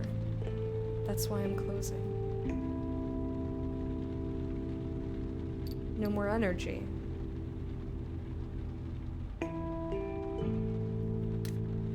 No more desire. No more give a shit. She shrugs. She looks out at the road going by. What are you going to do now? Keep cooking. I started cooking because I loved fish and seafood. Blech. I'm not going to stop because of all these moronic Parisians. I'm going to get back to cooking in my kitchen and making the food I want to make. The sea contains such beautiful things. I want to get back to fishing, you see? Digging my hands into fish. She pauses. You note the frankness of her voice. She talks to you like a friend. You're from Marseille too, is that it? You nod. Whereabouts? Tell the truth. She tell me the truth, I'll tell you the truth. Didn't mean to pop that up on stream. Oh no! Emotes, woo! Oh, that's the wrong button. Shit. Woo! It's fun. That's what it's there for. Ooh, wait, here's a fun one. Do I still have this? No, I used to have one that would do a whole explosion, but I have to type sub-hype. But yeah, I always try to read stuff out loud if it's not voice acted. Because otherwise I'm just sitting here silently, and that's no fun. But yeah, I wouldn't have floating emotes if I didn't want them to float. So no worries. So yeah, we're gonna tell the truth. La Timone, your neighborhood, your childhood. Your passenger makes a little noise in reply. Not the best neighborhood to grow up in, I imagine. What with the highway right there. She sighs. For a second you can hear the highway buzzing by over your head. Cars going back and forth, day and night. Although not the worst. You're not far from your destination now. Your passenger starts talking in a low voice. You can't tell if she's talking to you or to herself. I want to find a little someplace nice near the coast. I have cash, I have time, I have the desire. I've got it all. Her voice drops. I'm going to tell them all to go fuck themselves. She laughs a deep guttural laugh. You park in front of an unassuming gray building. There's a lot of gray buildings in this game. Your passenger goes to pay you. I live in a tiny apartment, bare bones. I usually have dinner about this time. She sighs. You want to come up? Sure, we'll have dinner. That sounds so cute. Okay, but not for long, because I gotta get back to this investigation. Even if she was not released as a suspect, I would totally do this. She seems so nice.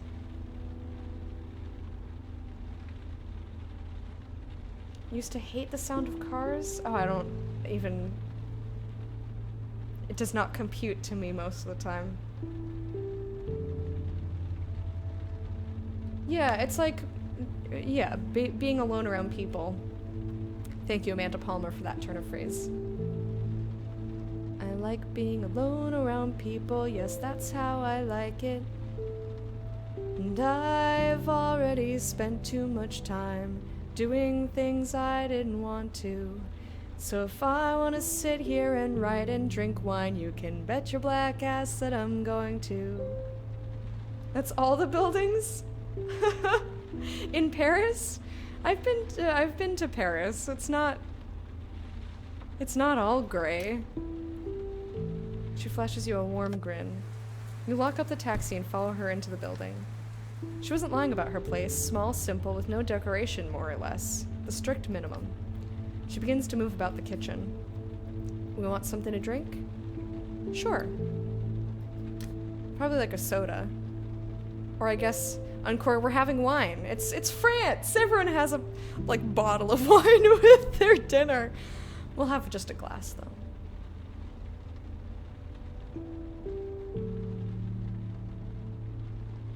Yeah. I mean, you could also say that it's because it's noir, which is why, but...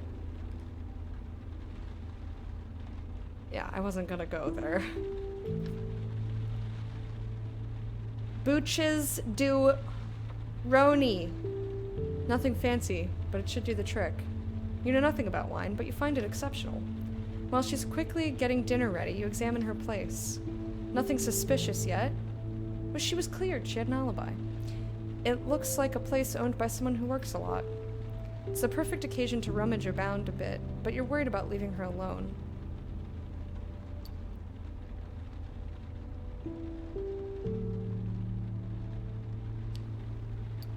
I'm gonna watch her cook. She continues cooking and making chit-chat. Her voice sounds tired, but her movements are very precise. It's ready. You watch her hand as she prepares your plate, soft, efficient, in control. She's a pro. Well, no shit. She pushes the plate over to you. But yeah, you think me, who hates cooking, you think I would give up free food that somebody else, especially a chef, makes for me? I mean, if she was gonna cook me fish, I'd probably turn it down, but we can like fish in the game. She pushes the plate over to you. A ruby-colored tuna fillet, cooked on one side, raw on the other. Capers, carrots, a white vegetable you don't recognize. Oh, that's candied pear with ginger. Oh, that sounds real good. You taste the dish. Refreshing, light, a bit spicy. You never usually eat anything this exquisite. You see a shimmer in her gaze. She seems happy. An hour later, you go back downstairs. For the first time in months, you feel calm. Your head is spinning a bit, just the right amount. Uh-oh. You spin my head right round, baby. That was some strong-ass wine. Dang.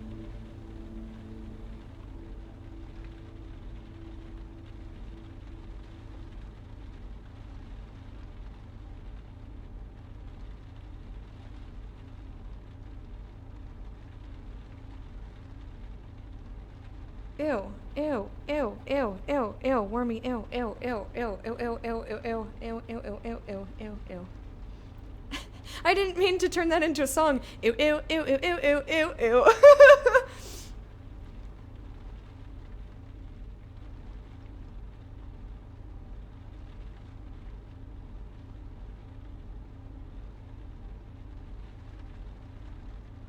Yeah, I can understand that, Bear, but a lot of stuff that she says gets taken out of context.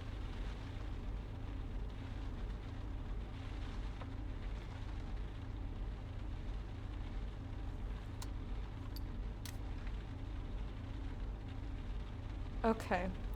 We got some eyeballs. Now, we have not picked up either of these people before, or that person, I don't think. Tequila! Someone did that at karaoke at TwitchCon. It wasn't one of our group, but it was very fucking funny.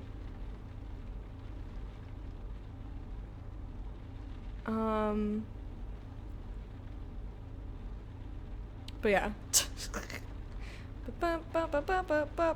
And tequila only comes up between like 3 and 5 times in the whole song. It was very funny. The crowd super got into it. So yeah, I don't think we've taken any of these people with the exception of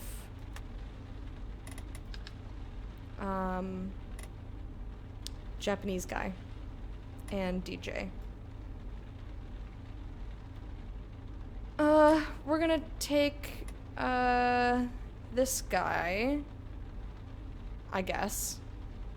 I want to get closer to the investigation, the eyeball spots, but I've still got half the night. And you know me, I gotta pick up new pastors. Driving along when a strange burnt smell, yes! Radio ghost!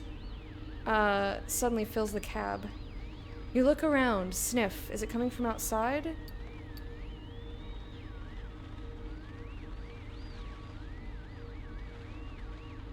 Park. As soon as you see a free spot, you pull over, you freeze. Something or someone is in your taxi. A woman's voice resonates around the cab. I need a better signal. I'm here.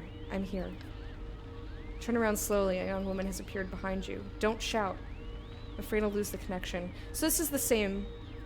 Something strange about her face, as if she's several different people at once.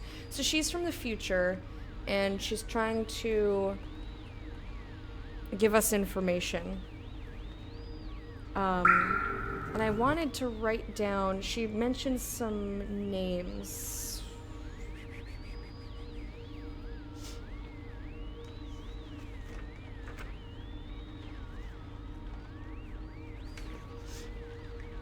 Listen to me carefully, come from the future. You must know that you met. She freezes sometimes. Fascists in suits, lots of money. 2037. Signals unstable. A coalition led by the Iranian president and a few African leaders managed to find a remedy, but it's too late. There was a virus.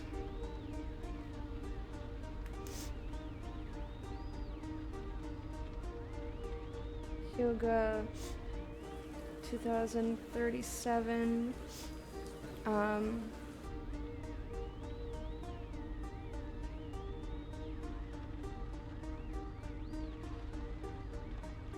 Okay. Does Sean Jackson sound familiar? I think that's a new name. Thank you for watering me.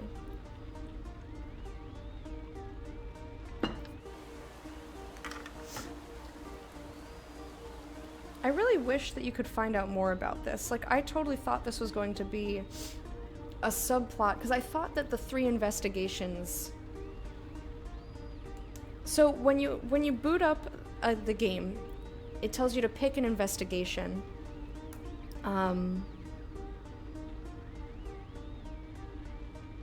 And I thought that they, like, your story would arc, and the world's story would arc over all 3. Like, maybe Bousset blackmails you during whatever the first investigation is that you pick. And then, because you do a good job, like, they keep using you in a more official capacity or something. But they're separate. So, like, the Pasidex gets updated. But I think that's more of like a collection 100%-y thing. He went to mime school.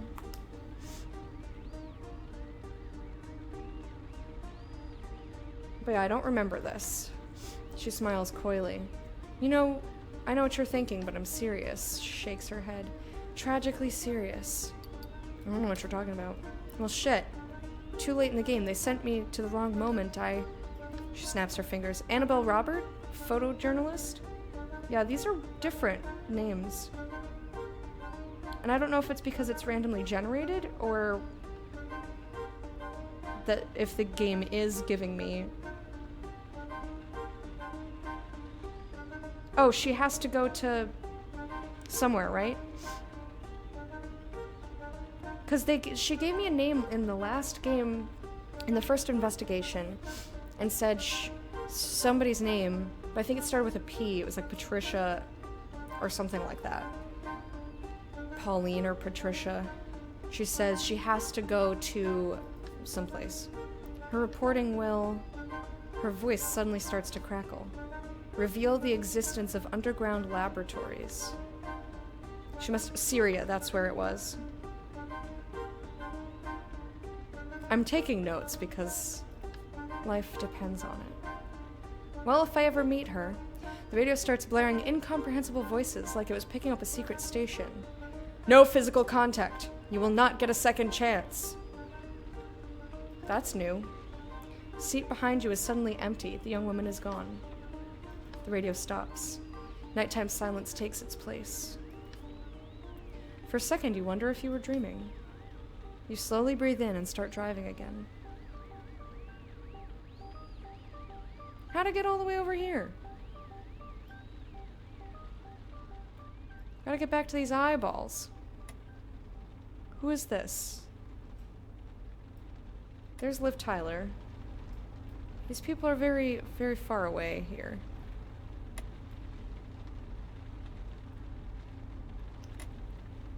Let's see. Yeah, I don't remember what my suspects look like. I just know it's not Cheekbones. And it's not Paul Marie. I don't remember. Just taking a look to see who we've met here. The problem is that a lot of faces are starting to look familiar to me, but I can't remember. Okay. Well, you're the closest. That's usually how I pick. Uh-oh. Uh-oh. Uh-oh. Uh-oh. Uh-oh.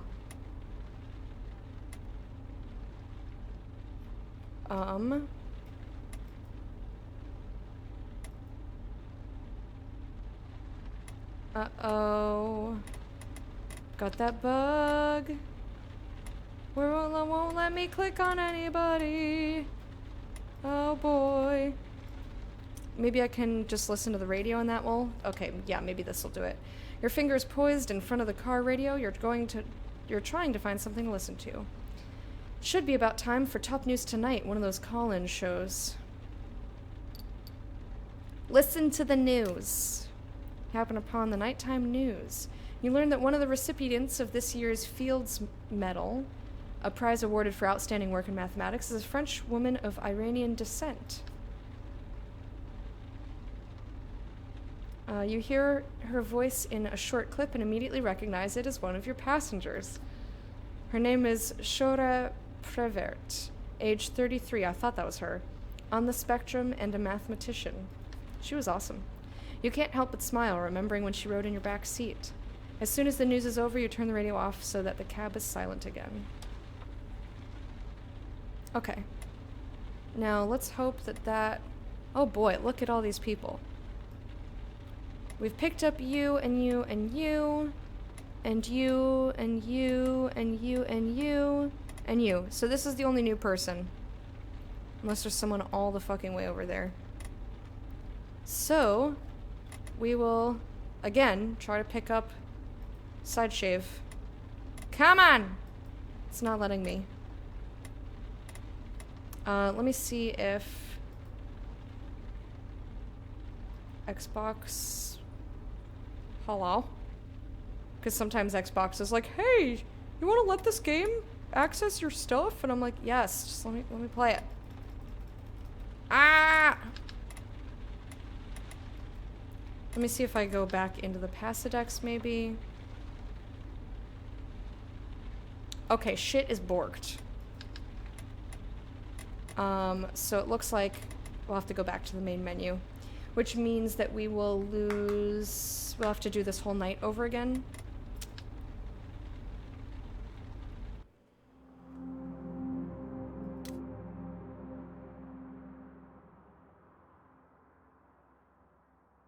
Alright.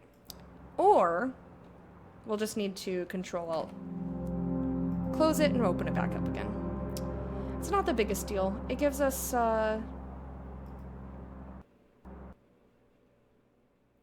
more... chances, because it keeps the information that you've uncovered in the Pasidex, because this happened last time we played as well. Piss-filled otter skin. Shit on shoe. Yes, Xbox. Hush your face. Let's continue.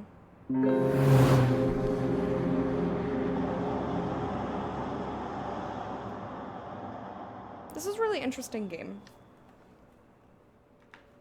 I'm looking forward to seeing how this case resolves, because that'll determine whether I play the third investigation or not. Find your studio, come and get up quickly and blah blah blah blah.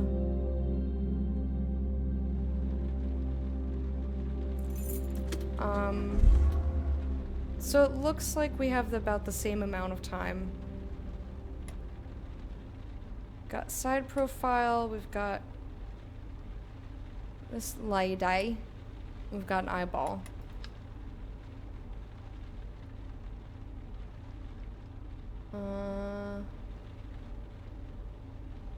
I don't think I've picked up either of them. Nope. Okay. I don't know if this is one of my suspects or not. So we're gonna pick her up. Just to see. Hopefully, she'll want us to go over here. Because I want to get close to the eyeballs. But I don't want to go... Oh my fuck. We're going to place the toilet. The toilet place. Sure. Sure, we'll go to the toilet place and then I will... Oh, 2 passengers are getting into your cab. Can't be more than 17 or holding a board game in their hands. 5 miniatures and a dozen oddly shaped dice clatter on the board as they settle in. The girl speaks to you. You're not an expert, but it looks like her clothes are brand name. We're going... She turns to her friend. Where are we going, Pierre? To Xenofex's secret chamber. I mean in real life. Come on, focus. I am focused. It's just... I never saw Rodolphe's mom like that before. She was screaming, waving her arms. It was awful. You clear your throat. The girl speaks up. Okay, we'll go to my place then. The toilet, please. She turns her head to her friend as you start driving. We'll start playing again at home? We can't keep playing. We're missing a player. Rudolph is not allowed to play anymore. But we're so close to finishing. You know full well Rudolph won't be playing. His mother said he wasn't allowed to anymore, and he'd never dare lie to her. He's as cowardly as an elf from Vriat. They smile in tandem. You suppose it's an inside joke. You raise your gaze, and it crosses the girl's in the rearview mirror. Actually, sir, you detect a hint of an accent, very faint, very distant. Have you ever been in a role-playing game? Wait, what are you doing, Shane? Shaheen? I have no idea how to pronounce any of this shit. Calm down. A role-playing game? Yes, you play a character, you fight monsters, you find hidden treasures. You definitely can't place her accent. We used to have another player, but his mom is a demon.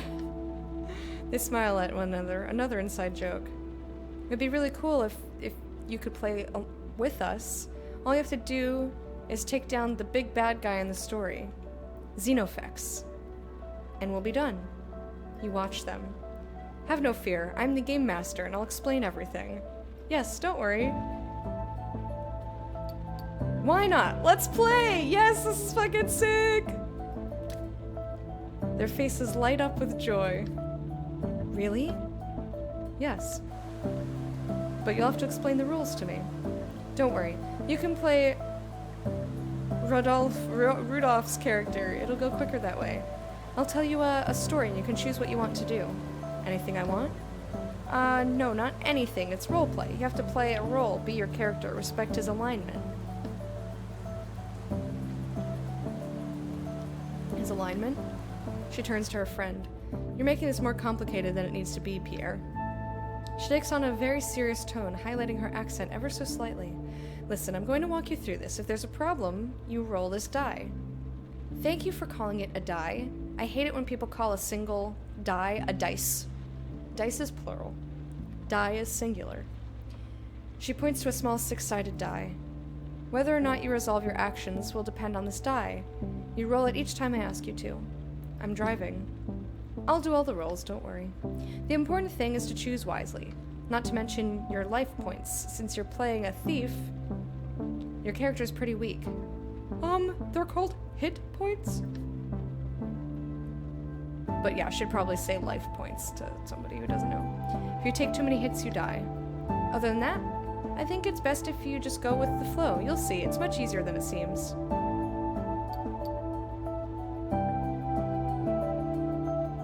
You've been playing this for 4 years? Yes, it's captivating. I'm the game master, so I write the encounters, the characters, the monsters. And we try to trap her, to make her go places she wasn't planning on going to. That's the beauty of role-playing. We're playing together and against each other at the same time. And we build a world that way. They smile simultaneously. Who taught you how to play? There are guidebooks and the internet. I played in New York where I lived before. My girl! Yas. And when she came to our school, she brought Rudolph and me aboard. We used to play with Emily Jean, too. But she lives in Seoul now. The boy heaves a sigh of regret. Her cleric was incredible. She saved our lives so many times. Let's start. Soon. We have to tell you about your character. The boy nods. We'll get started soon, don't sweat it. You are Chobak, a chaotic good thief. Oh, I always play chaotic good anyway. Depends on the game. I feel like hit points is way more common. You're a half-goblin. A half-goblin. Your mother was a goblin. They're these little creatures. Not really mean, more like playful and facetious. Facetious. She nods. Her sidekick chimes right in without leaving you any time to process. And your father was human. He passed himself off as the avatar of the god of moods, a divinity who controls half the world the game takes place in. He and his family were all necromancers, evil wizards if you prefer. But we killed him. The battle was epic. You raise your eyebrows.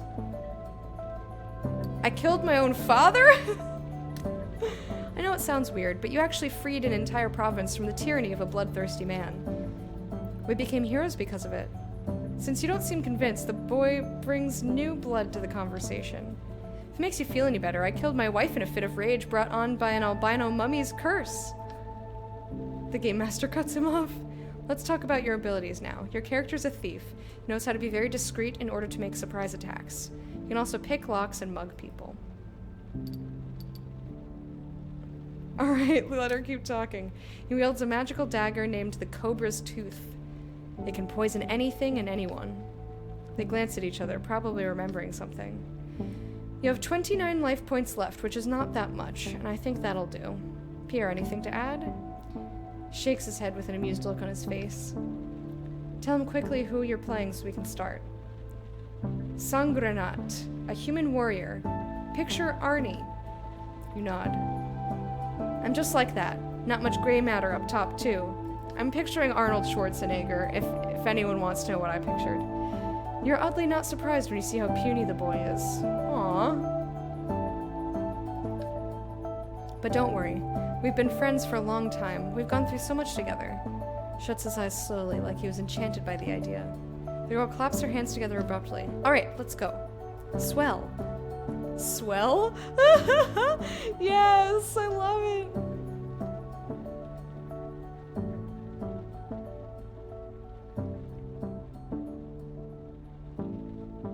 I mean, it also sounds like pretty much every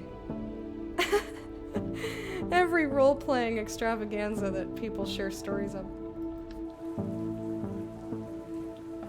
You're in Xenofex's anteroom. In a nutshell, you've already attacked him, and you used all the powers of a magic ring to weaken him.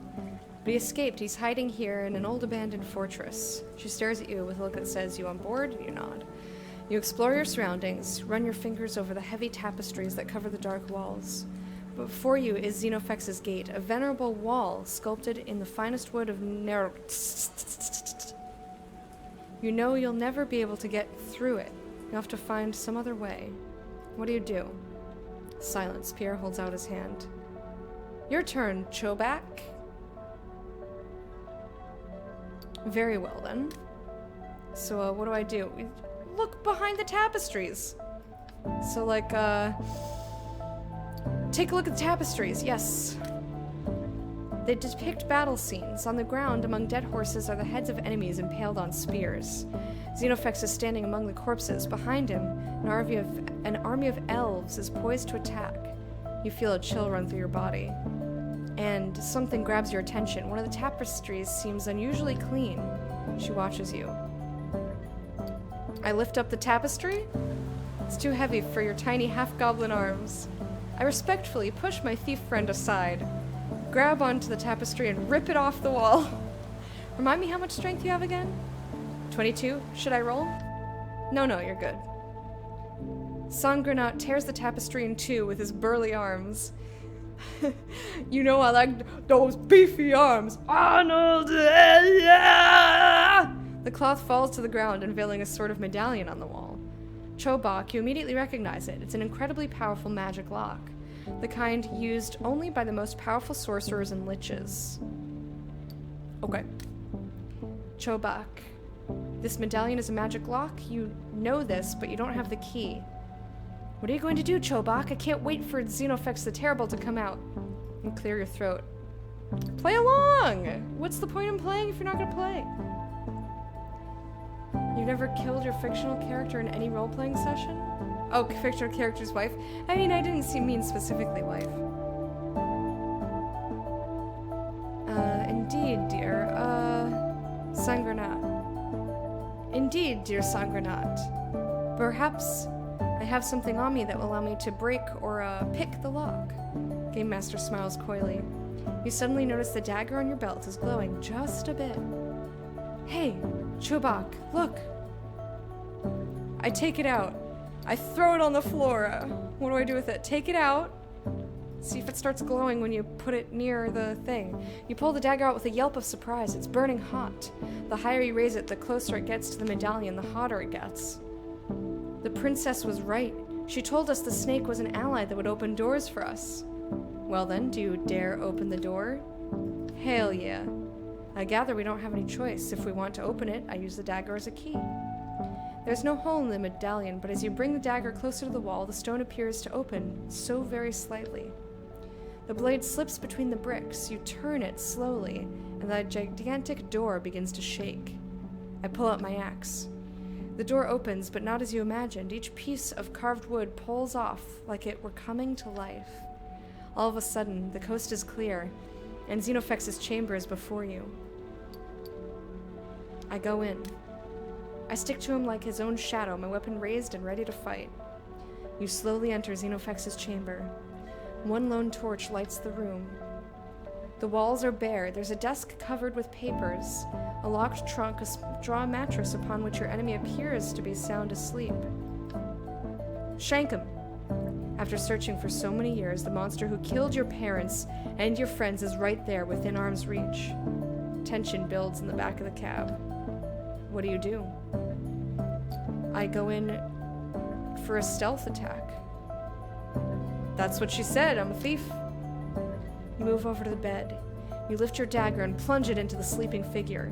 She pauses. The blanket collapses. Uh-oh. What? It was a trap.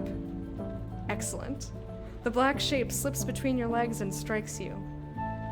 You fall to the floor instantly. Xenofex emerges from the dark shadow carpeting the chamber floor. He explodes with laughter. The girl suddenly adopts a strange voice, much deeper, with an odd, unidentifiable accent. She whistles with every S. Here you are at last. Shh, I can't do that. I've been waiting for 6 long nights, healing my wounds for 6 long nights, all the better to tear your eyes out. Black tentacles spring from his face and cut at your body. Pierre, roll your dice, and then roll Chobak's. Will do. He got 2 6s and a 5. Wow, that's going to hurt. The results of the roll are catastrophic. You see your passenger's face go pale. You had 100 life points. No, I had 29! And now a 6, 6, and 5, double critical hit. Add 20, that makes 27 overall. So I've got 2. He sighs audibly. Even wounded, this terrible creature is impressive. Let's roll for Chobak. Oh, that was him. I thought she was talking to me. As the dice rolls across the board, The Game Master clears her throat. You have 29 life points. That's extremely low. If Pierre gets a double 6, you're dead. Phew, almost, but a 5 and a 5 and a 5. That makes 15. You have 14 left. It's going to be hard, but anything can happen. In just a few seconds, Xenofex's back is to the wall. His shape becomes clearer. Behind the odd, opaque black smoke, you make out the tired and worn body of an old man. Xenofex is old. Xenofex was an all-powerful wizard. He takes on his barbaric warrior voice again. And he won't live another day longer. Blah! Raises a wrinkled hand. Her voice changes. She's imitating the old man. Wait, I surrender. The boy gets angry in an overly dramatic way. He acts out his anger with an open, frothing mouth. Nonsense. It sounds like a foreign word in the boy's mouth. Game Master begins to moan. Oh, I swear to you, I submit to your power. Your axe and your dagger have sufficiently slashed my flesh and my mana. In a soft voice, the boy whispers, that means magic. And I have no strength left. You hunted me down in the only place I was finally at peace. But how, though? I don't buy it. Xenofex does sound like a lich's name, but also like a kind of medicine. Yeah, I agree. 2 against 1. I know when to admit defeat. Help me up, and I promise I'll go away. She goes back to her Game Master voice. He reaches towards you. His nails dirty, his hands creased with age, his palms streaked with scars. Magic does that. It wears on people. But don't lose your bearings, Chobak, my friend. This man is a murderer, a tyrant, a demon.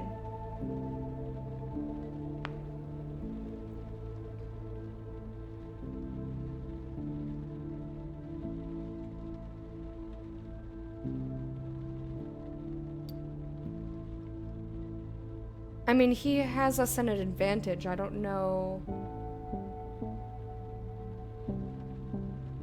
why he would surrender when I don't think we've done any damage to him. I'll leave it to you, Sangrenat. I choose? Fine then. Closes his eyes and looks terribly serious. I'd kill him with my bare hands if they were all I had left. Breaks out in dramatic laughter. I raise my axe. And I pull out my dagger. At your feet, all shriveled up, Xenofex is shaking. He screams, "Aw, that's sad." No, please don't! It comes out in a croak. Game Master rolls several dice, one after the other without a word. What are you doing there? Nothing. She slowly raises her head to look at you and her friend. At this very moment, time seems to come to a halt. Everything in the room flutters and stops, everything but Xenofex's shadow. It jumps at Chobak's throat. I knew it! What? His grasp constricts around your neck like an all-powerful grasp of a dreadful bronze python. Huh? You can't breathe. You're becoming more damaged by the second. The boy jumps with joy. A countdown to death! I can't breathe. And I can't talk. The boy turns to you, obviously very excited.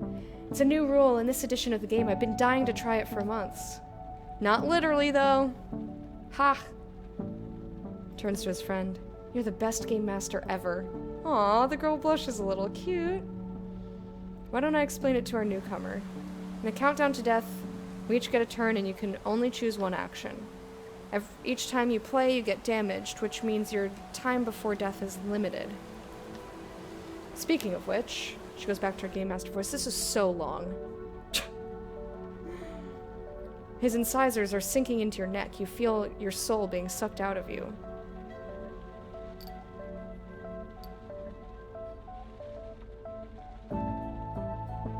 We need to act fast. She claps her hands together. Let's start with Sangrenat. I see my friend Chobak suffocating and I strike. Close combat situation, so if you roll a 1 or 2, you hit Chobak. A 3 or 4 and you miss. 5 or 6 and you reach your target. Don't worry, I have my dexterity bonus. So +1 on each roll. Die rolls across the board. Yes, 4 plus bonus, I hit. It was a close one. Straight away, the Game Master rolls for damage. A stream of calculations ensue. You feel a bit excluded and lost by all the rules. Critical hit, 16 plus 10, 26. Well done. flashes you a wide grin while the game master rifles through her papers. Your turn, Chobak. May I remind you that Xenofex is strangling you and has your arm in a hold. Pretty hard to move in these circumstances, but not impossible. You clear your throat. If you move, he'll start to tighten your grip. If you stay still, he might make it easier for a partner to aim.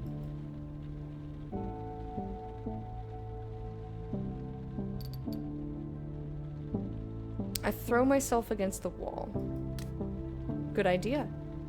You throw yourself back and Xenoflex lets go in surprise. For just a second you feel free.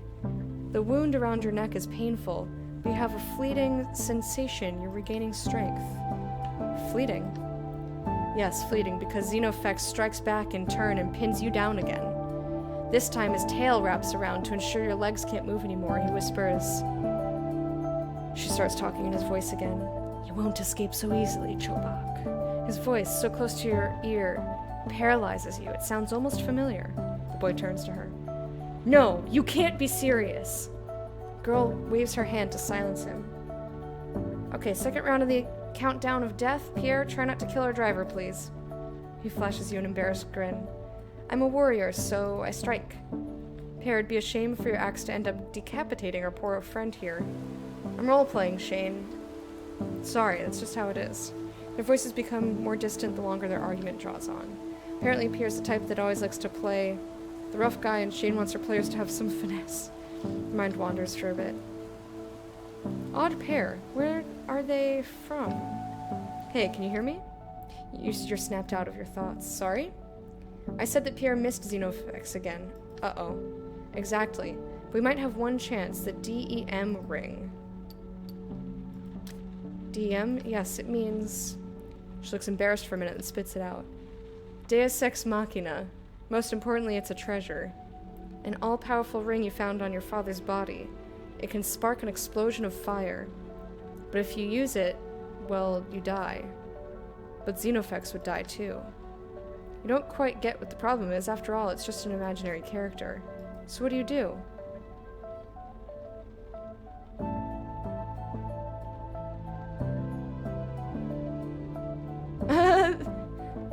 That would be a JRPG special move. Xenoflex! Xenoflex! But it only works if you yell it. I'm gonna keep the ring. I want to ask how many hit points I have. Is he still strangling me? Or do I still have the death timer?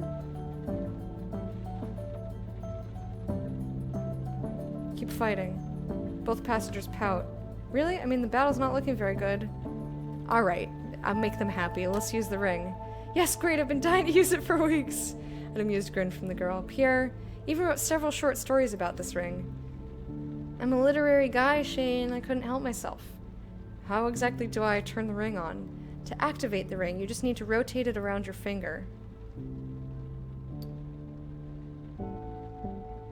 Alright, I rotated. Xenoflex's tentacles wrap around your arm to prevent you from rotating the ring. How does your fingers touch the metal? She speaks in her Xenofex voice. No! How dare you use father's ring? Oh yes. How dare you use our family's ring to destroy us? The boy belches with joy. What? That's weird. I knew it. Pierre. She collects herself. No, don't do it. I keep going. What? I keep going. I have to rotate the ring. Your fingers grasp the metal. You start to turn it once around, twice. I jump as far away as possible.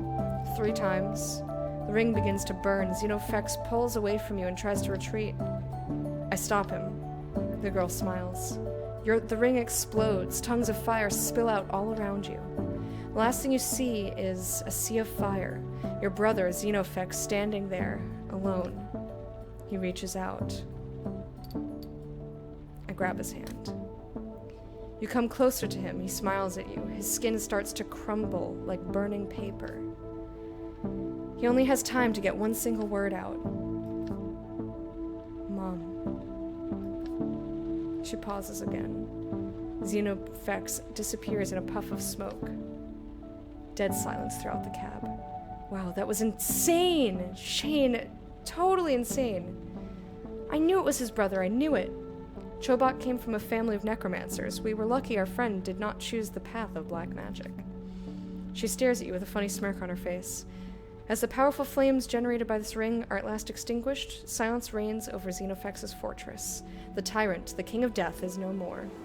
Outside, the sun rises, announcing a new day.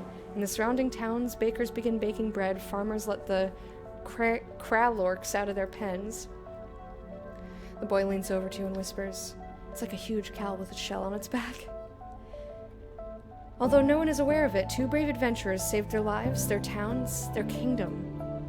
The night alone knows what transpired. She pauses, closes her eyes, and smiles. The end.